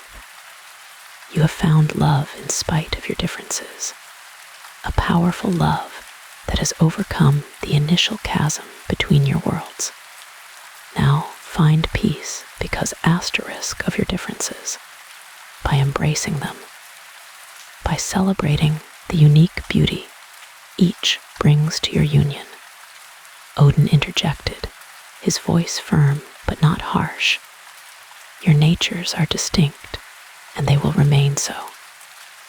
The sea will always call to you, Njord, with its ceaseless murmur and its vast horizons. And the mountains will always beckon to you, Skadi, with their silent majesty and their bone-deep cold. He spoke not of a curse, but of an immutable truth, a fundamental aspect of their divine beings. Frigg smiled gently, a serene wisdom radiating from her. Do not fight your true selves, children. Do not attempt to diminish the very essence of who you are. Embrace them fully, for it is in your unique natures that your strength lies. Njord, still grappling with the unfamiliar concept, asked, his voice hesitant, "But how, All-Mother? How do we embrace what seems to divide us?" "By understanding and by acceptance," Frigg replied, her words like cool water on a parched throat. Understand each other's needs, the deep, fundamental yearning for their element. Accept each other's truths, the unshakable reality of who they are, separate from your own desires. Odin stated, his gaze piercing. You tried to force a physical compromise, a blending of worlds that cannot truly blend, for their natures are too opposed. Frigg confirmed, her voice filled with gentle regret for their suffering. And it caused you pain because it denied your essence, the very core of your beings. It forced you to suppress the fundamental call of your souls. The middle ground, Frigg stressed, her voice gaining a quiet power that resonated through the hall, is not a compromise of self. It is not about diminishing who you are or demanding that the other change their fundamental nature. It is a compromise of expectation, a letting go of the belief that your partner must conform to your world, or that you must conform to theirs. Odin observed, his voice a deep rumble. You expect the other to change, to become something they are not, to fit into a mold that is not suited to their being. Frigg countered, her voice imbued with the profound wisdom of love. But true love does not demand change. It celebrates the unique, the distinct beauty that each individual brings to the union. It finds joy in the differences, not despair. Njord, you love Skadi for who she is, a goddess of the hunt, of the mountains, of the stark beauty of winter. Frigg reminded him, her gaze gentle.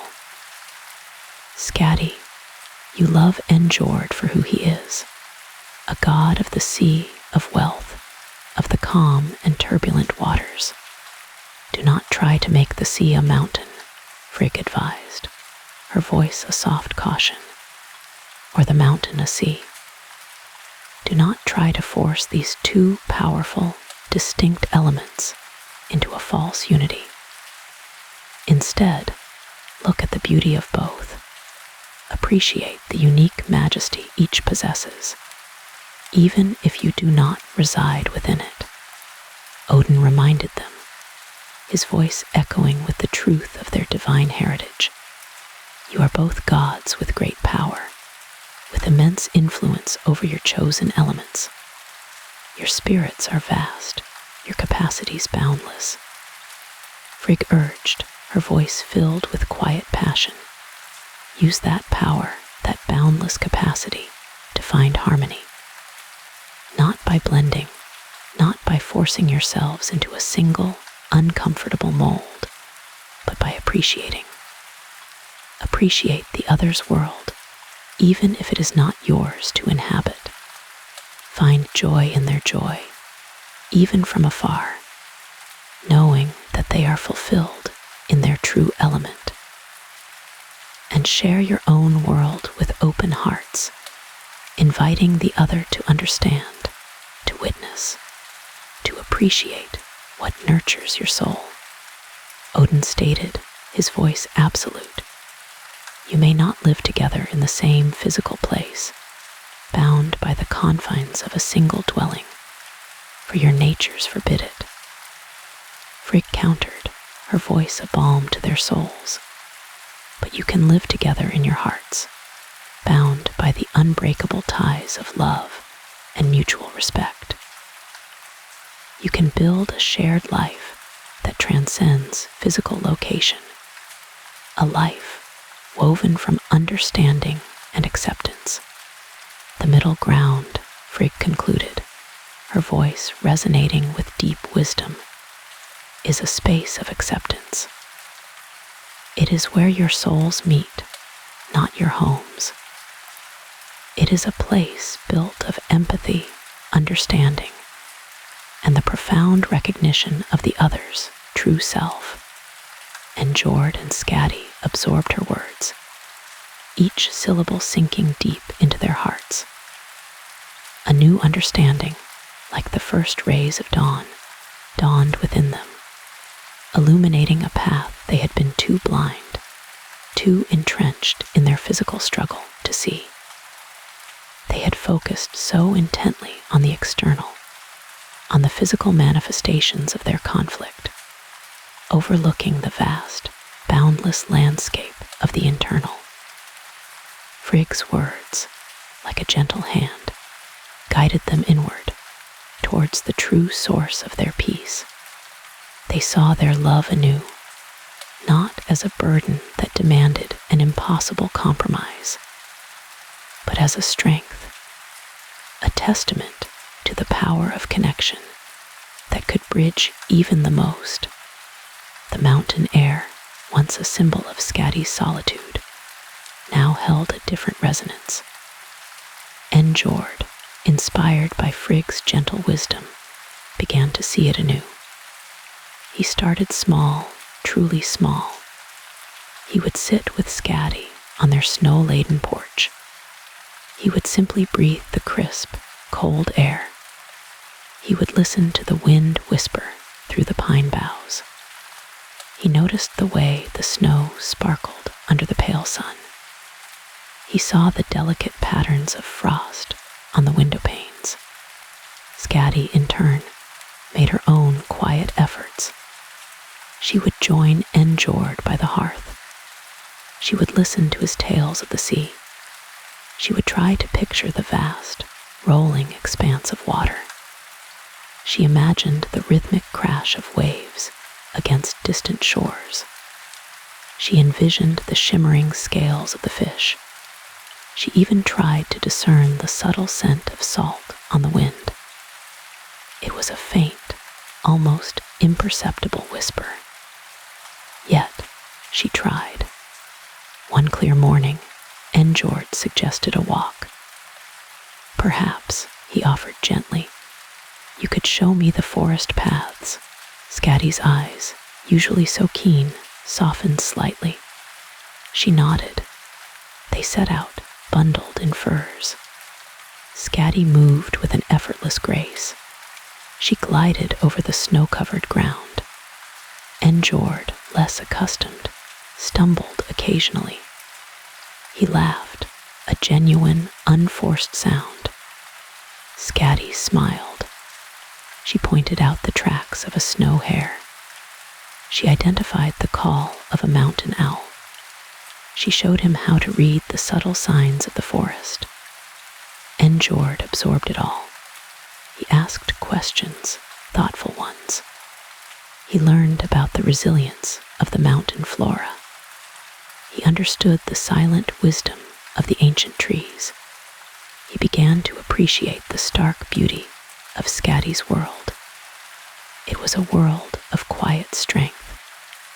It was a world of enduring life. Later, by the warm glow of the fire, Njord spoke.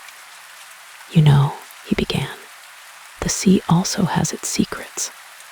Skadi looked at him, attentive. It has its own rhythm, its own language. He described the vast, deep currents. He spoke of the migration of whales. He painted a picture of the shimmering schools of fish. Skadi listened intently. She imagined the sun glinting off the water. She pictured the vast, untamed power of the ocean. He retrieved a smooth, pearlescent seashell. He held it out to her. Hold it to your ear, he encouraged. Skadi hesitated, then complied. A soft, whispering sound emanated from within. It was the echo of the sea. It was a lullaby of distant waves. A faint wonder touched her features. She had never truly heard the sea before. Not like this. A few days later, a new idea sparked. Njord proposed a fishing trip. Not on the open sea, he clarified quickly. But perhaps a mountain lake, Skadi considered it. The idea of still water, framed by snow-capped peaks, was less daunting. She agreed. They packed a simple meal. They carried their fishing gear. The air was crisp. The sun was bright. Njord showed her how to cast the line. He explained the different lures. He spoke of the patience required. Skadi, usually so active, found a surprising calm. She watched the bobber float on the still surface. She felt the gentle tug of the current. Njord spoke of the lore of the sea. He told tales of ancient sea serpents. He recounted stories of bountiful catches.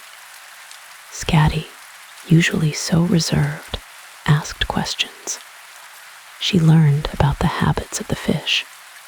She understood the intricacies of the tides. She even caught a small, shimmering trout. Her eyes lit up with a quiet triumph. In return, Skadi offered to teach Njord to ski. He was hesitant. My domain is the water, he chuckled. Not these slippery planks. But Skadi was patient. She showed him how to balance. She taught him how to glide. She guided him down gentle slopes. Njord stumbled. He fell. He laughed at himself. Skadi, usually so serious, found herself smiling. She found joy in his efforts. She found amusement in his clumsy attempts.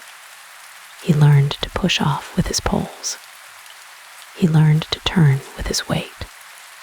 He learned to feel the rhythm of the snow. It was a different kind of freedom. It was a sensation of effortless movement.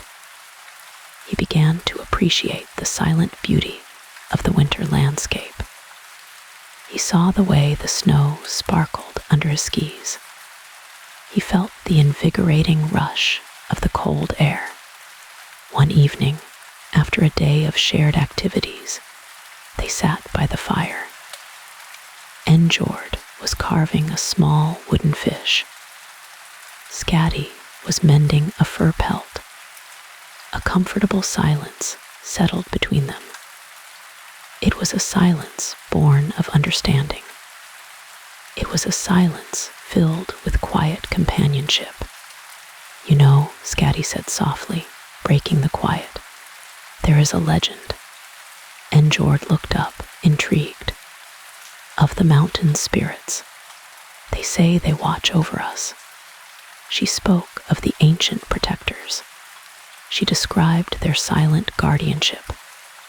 Njord listened, captivated. He saw the reverence in her eyes. He felt the deep connection she had to her land. And the sea, Njord countered gently, has its own spirits. He spoke of Aegir, the brewer of the sea foam. He spoke of Ran, who collected the drowned in her net. He spoke of the benevolent spirits who guided sailors. Skadi listened intently. She began to see the sea not just as a vast, unknowable expanse. She saw it as a living entity. She saw it as a place of wonder. Their shared activities began to weave a new tapestry. It was a tapestry of mutual respect. It was a tapestry of quiet discovery. Njord learned to appreciate the stillness of the mountains.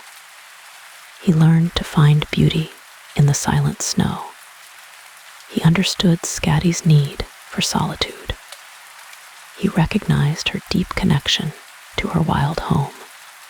Skadi, in turn, began to understand the pull of the sea. She learned to find peace in its vastness. She recognized Njord's need for the open horizon. She appreciated his boundless energy. Their love was not about shared location. It was about shared experiences. It was about shared understanding. It was about shared growth. They discovered new aspects of themselves. Njord, the boisterous sea god, found a quiet patience. Skadi, the fierce huntress, found a gentle curiosity. They learned to communicate not just with words. They communicated with gestures. They communicated with shared glances. They communicated with comfortable silences. One afternoon, as a gentle snow fell, Skadi led Njord to a hidden ice cave. The entrance was narrow. The interior was vast. The light filtering through the ice created an ethereal glow. It cast shimmering blues and greens. Njord gasped. He had never seen such beauty. He had never experienced such a profound silence. He felt a sense of awe. He felt a sense of wonder. "This," Skadi whispered, "is where the mountain truly breathes." Njord reached out. He touched the frozen wall. It was cold, yet vibrant. It was ancient, yet alive. He understood then. He understood the depth of Skadi's connection. He understood the sacredness of her home. Later, Njord took Skadi to a high point. It overlooked a distant valley. In the distance, a silver ribbon shimmered. It was a river flowing towards the sea. "That," Njord said, his voice soft, "is where the mountain meets the ocean." Skadi traced the path with her eyes. She saw the journey of the water. She saw the connection between their worlds. They began to find joy in these small moments. They found joy in a shared laugh. They found joy in a quiet understanding. They found joy in a shared glance. The forced choice of their early marriage faded. It was replaced by a genuine desire. It was replaced by a true connection. Njord taught Skadi how to mend a fishing net. He showed her the intricate knots. He spoke of the history of each stitch. Skadi, nimble-fingered, learned quickly. She found a quiet satisfaction in the work. She understood the history woven into the fibers. She appreciated the practical skill. Skadi taught Njord how to track a deer in the snow. She showed him how to read the subtle prints. She explained the wind's direction. Njord, usually focused on the vastness, found a new appreciation for detail. He learned to observe. He learned to listen. He learned to be still. They would often spend evenings reading together. Njord would read from ancient sagas. He would share tales of seafaring heroes. Skadi would read from old scrolls. She would recount stories of mountain spirits. They would discuss the characters. They would debate the lessons learned. Their minds, once so separate, began to intertwine. The harshness of the mountain winter seemed to soften. The wildness of the sea seemed less threatening. They began to see the beauty in both. They began to appreciate the strengths of each other's worlds. Their love was not about changing each other. It was about expanding each other. It was about enriching each other. Njord learned to identify the different types of snow. He learned about powder. He learned about crust. He learned about ice. Skadi learned about the different types of waves. She learned about swells. She learned about breakers. She learned about tides. They became fluent in each other's languages. They became fluent in each other's worlds. They discovered that true connection wasn't about being in the same place. It was about being present for each other. It was about understanding each other's needs. It was about respecting each other's passions. Their bond deepened with each shared moment. It grew stronger with each new understanding. The mountain hut, once a symbol of compromise, became a sanctuary. It was a place of warmth. It was a place of laughter. It was a place of quiet contentment. The sea, once a distant longing, became a cherished memory. It was a place of adventure. It was a place of freedom. They often spoke of Frigg. Her words had been a catalyst. Her wisdom had provided the spark. They understood now. Love was not about possession. Love was about growth. Love was about acceptance. Love was about journey. Njord would sometimes hum sea shanties. Skadi would sometimes sing mountain ballads. Their voices, once so distinct, began to blend. They created a new melody. It was a melody of two worlds. It was a melody of shared harmony. It was a melody of enduring love. The sun would set over the peaks. It would cast long, purple shadows. The stars would emerge. They would twinkle in the crisp night air. Njord and Skadi would sit together. They would watch the silent spectacle. They would feel the profound peace. Their hearts, once restless, found a quiet home. They found a shared purpose. They found a lasting joy. The wind whispered secrets through the snowy peaks. Skadi stood on her balcony, a silhouette against the pale moonlight. Her breath plumed in the frigid air. A profound calm settled over her spirit. She remembered the initial ache of separation. That longing for Njord had been a constant companion. But now, a different feeling blossomed within her. It was a deep, quiet contentment. Njord had returned to Notan. His beloved sea air filled his lungs once more. He was home, truly home. Skadi could almost feel the salt spray on her own skin. She pictured the gulls circling lazily above him. Their agreed-upon compromise had been simple. 1 day in Thrymheim, 3 days in Notan, then back again. A rhythm had emerged from this pattern. It was a new dance, a unique kind of courtship. The first few journeys had felt tentative. They were navigating uncharted emotional waters. Skadi had worried about the distance. She feared the subtle erosion of their connection, but each reunion had dispelled those fears. The embrace felt even sweeter after a short absence.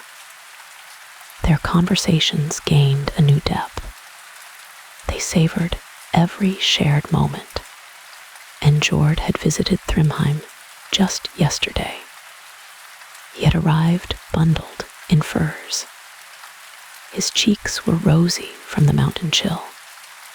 A wide smile had greeted her.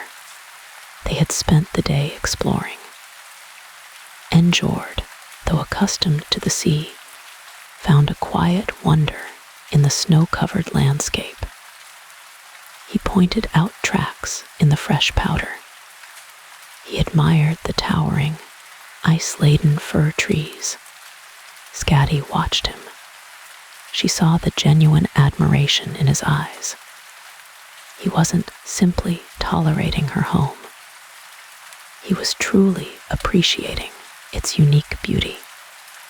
This realization filled her with warmth. Later, by the crackling fire, they had talked. Njord spoke of the sea. He described the tranquil mornings. He recounted the playful dances of the seals. His voice was soft, laced with affection for his home. Skadi listened intently. She could almost hear the waves crashing. She could almost smell the briny air. His love for Notan was palpable. It resonated deeply within her. She had once believed love meant shared spaces. She had thought it required a single, unified home. But now, she understood something far more profound. Love meant allowing another to flourish. It meant celebrating their joy. It meant supporting their individual needs. Their compromise had not been a sacrifice. It was an expansion of their love. Njord had departed at dawn. The crisp morning air still held the scent of wood smoke. Skadi had stood at her window, watching him go. A gentle smile touched her lips. Now, as the moonlight bathed Thrymheim, Skadi felt a profound peace. Her heart swelled with gratitude. She had found a love that transcended location. It was a love built on respect. She thought of Njord, likely asleep now. He would be dreaming of ocean currents. Perhaps he would dream of vast, open waters. She hoped he was truly content. The sound of a distant owl hooted softly. It was a familiar sound in the mountains. It was a comforting lullaby. Skadi closed her eyes for a moment. Their first few months of this arrangement had been a learning curve. Njord, ever the sea god, had initially struggled with the silence of the peaks. The vast, echoing quiet of Thrymheim felt alien to him. He missed the constant murmur of the waves. He yearned for the rhythmic sigh of the ocean. Skadi, in turn, had found the constant motion of Njord overwhelming. The endless crashing of the surf had felt like a relentless drumbeat. The salty tang in the air, while refreshing to Njord, had irritated her delicate senses. She longed for the crisp, clean scent of snow, but they had persevered.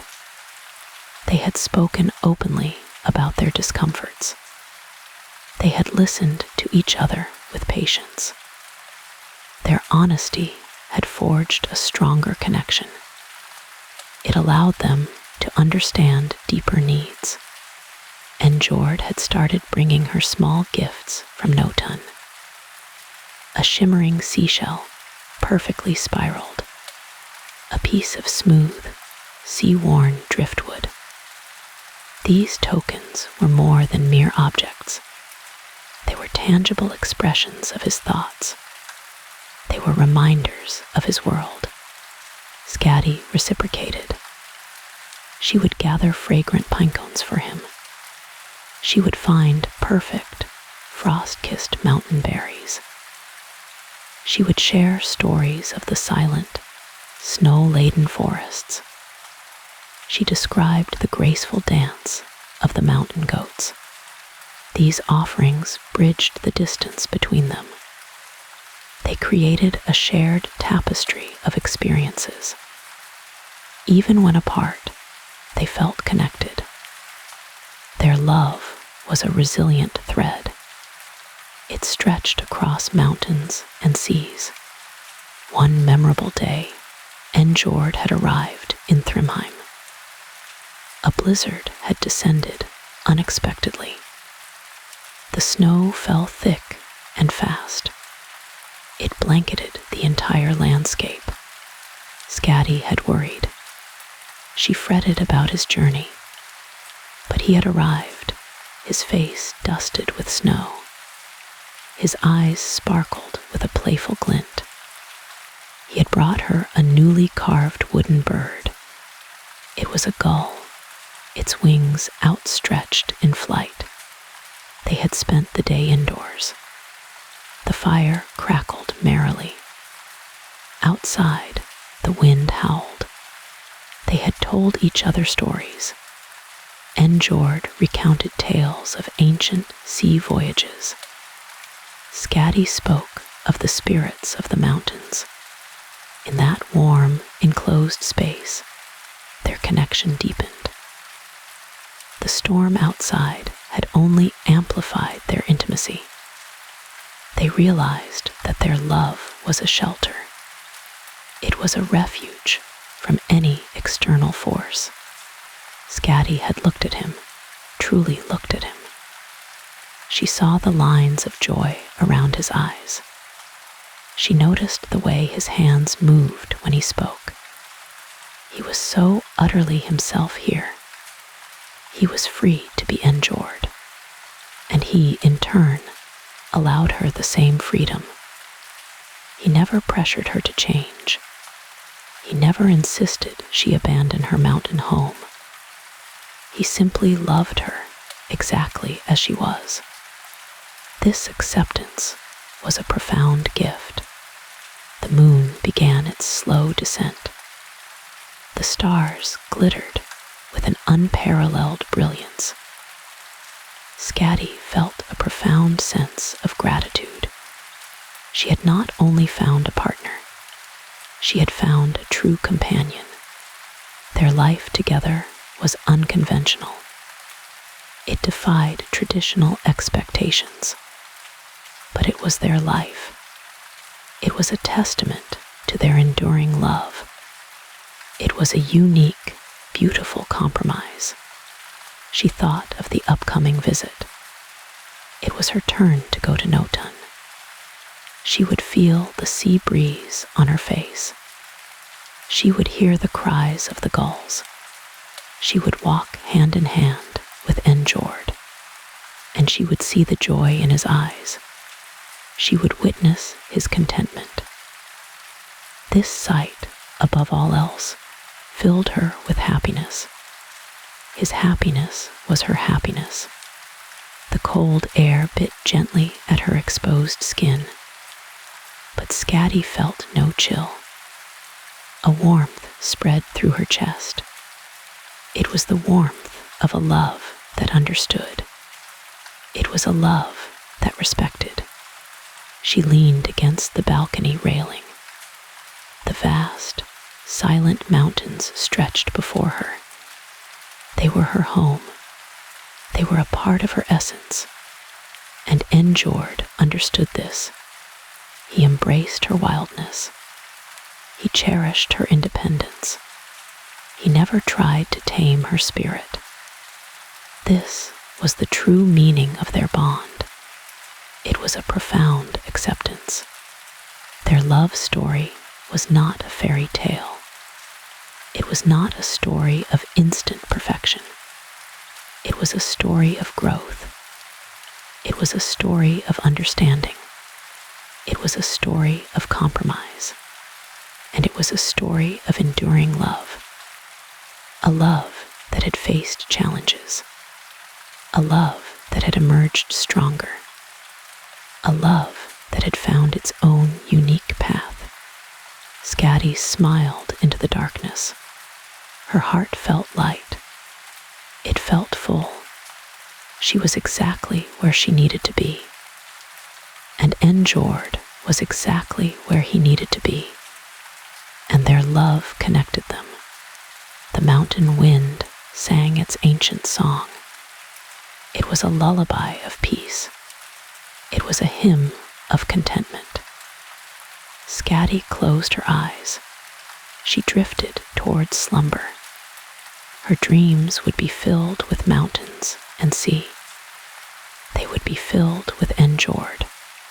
She remembered their first tentative steps into this new arrangement.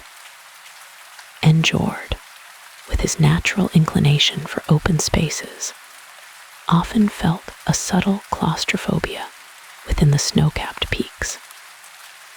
The towering mountains, so majestic to Skadi, sometimes loomed over him. He missed the expansive horizon of the ocean. He longed for the limitless blue above. Skadi, conversely, sometimes felt a strange vulnerability at Njord. The endless stretch of water, so comforting to Njord, could feel vast and exposed to her. She missed the comforting embrace of the mountain slopes. She yearned for the sturdy, unyielding earth beneath her feet, but they had learned to navigate these subtle discomforts. They had developed a shared language of understanding. Njord would often find a high vantage point when visiting Thrymheim. He would gaze out at the distant, shimmering sea. This small act brought him a sense of peace. Skadi, when at Njord, would often walk along the rocky shore. She would search for a quiet cove. There, she could feel the embrace of the land. She could find a moment of solitude. These small adjustments were vital. Their conversations often revolved around their respective homes. Njord would describe the play of light on the waves. He would speak of the deep, mysterious currents. Skadi would share observations about the changing seasons in the mountains. She would recount the silent beauty of a fresh snowfall. These shared descriptions created a bridge between their worlds. They allowed each to experience the other's environment vicariously. It deepened their empathy. It strengthened their appreciation. One evening, during one of Njord's visits to Thrymheim, they had sat by the fire. A fierce wind rattled the windows. The snow piled high outside. Njord had looked at Skadi, his eyes soft. "I still miss the sea when I'm here," he admitted, his voice low. "But I understand why you love this place. There is a profound quiet, a powerful stillness." Skadi reached out and took his hand. "And I, too, miss the mountains when I am at Njord," she confessed. "But I have come to appreciate the boundless energy of the ocean. It is vast and alive." A comfortable silence settled between them. It was a silence filled with acceptance. It was a silence rich with understanding. Their honesty had brought them closer. Their love was not about merging two lives into one. It was about enriching two lives through shared experience. It was about celebrating their differences. It was about finding joy in their individuality. The rhythm of their visits became a comforting routine. Njord would anticipate Skadi's arrival at Njord. He would prepare her favorite fish. He would ensure a warm fire awaited her. Skadi, in turn, would prepare for Njord's visits to Thrymheim. She would gather the freshest berries. She would make him her special pine nut bread. She would ensure his furs were warm. Each reunion was a celebration. Each parting was a gentle anticipation. Their love was a constant, steady flame. It burned brightly, connecting them across the vast distances. The moon had now dipped lower. The mountain air grew colder. Skadi felt a profound contentment. Her life was not what she had once envisioned. It was something far better. It was a life of compromise. It was a life of acceptance. It was a life of deep, abiding love. She had found her true north. It was not a place. It was a person. And that person, Njord, understood her completely. He cherished her wild spirit. He respected her need for the mountains. He loved her for who she truly was. This was the greatest gift. The stars above seemed to twinkle in agreement. The silent peaks stood as timeless witnesses. Skadi's heart was full. She felt peace settle over her. She was home. She was loved. And that was enough. The gentle breath of the wind carried her thoughts. It carried them out across the silent, sleeping world. She closed her eyes, a soft smile gracing her lips. The dreams that followed were sweet. They were filled with the quiet joy of a love found. They were filled with the enduring bond of two souls. They were filled with the silent strength of mountains. They were filled with the boundless expanse of the sea. All was well. All was peaceful. All was love. If these whispers brought you rest, you're welcome to subscribe for more calm tales. A gentle, like also guides fellow night owls here.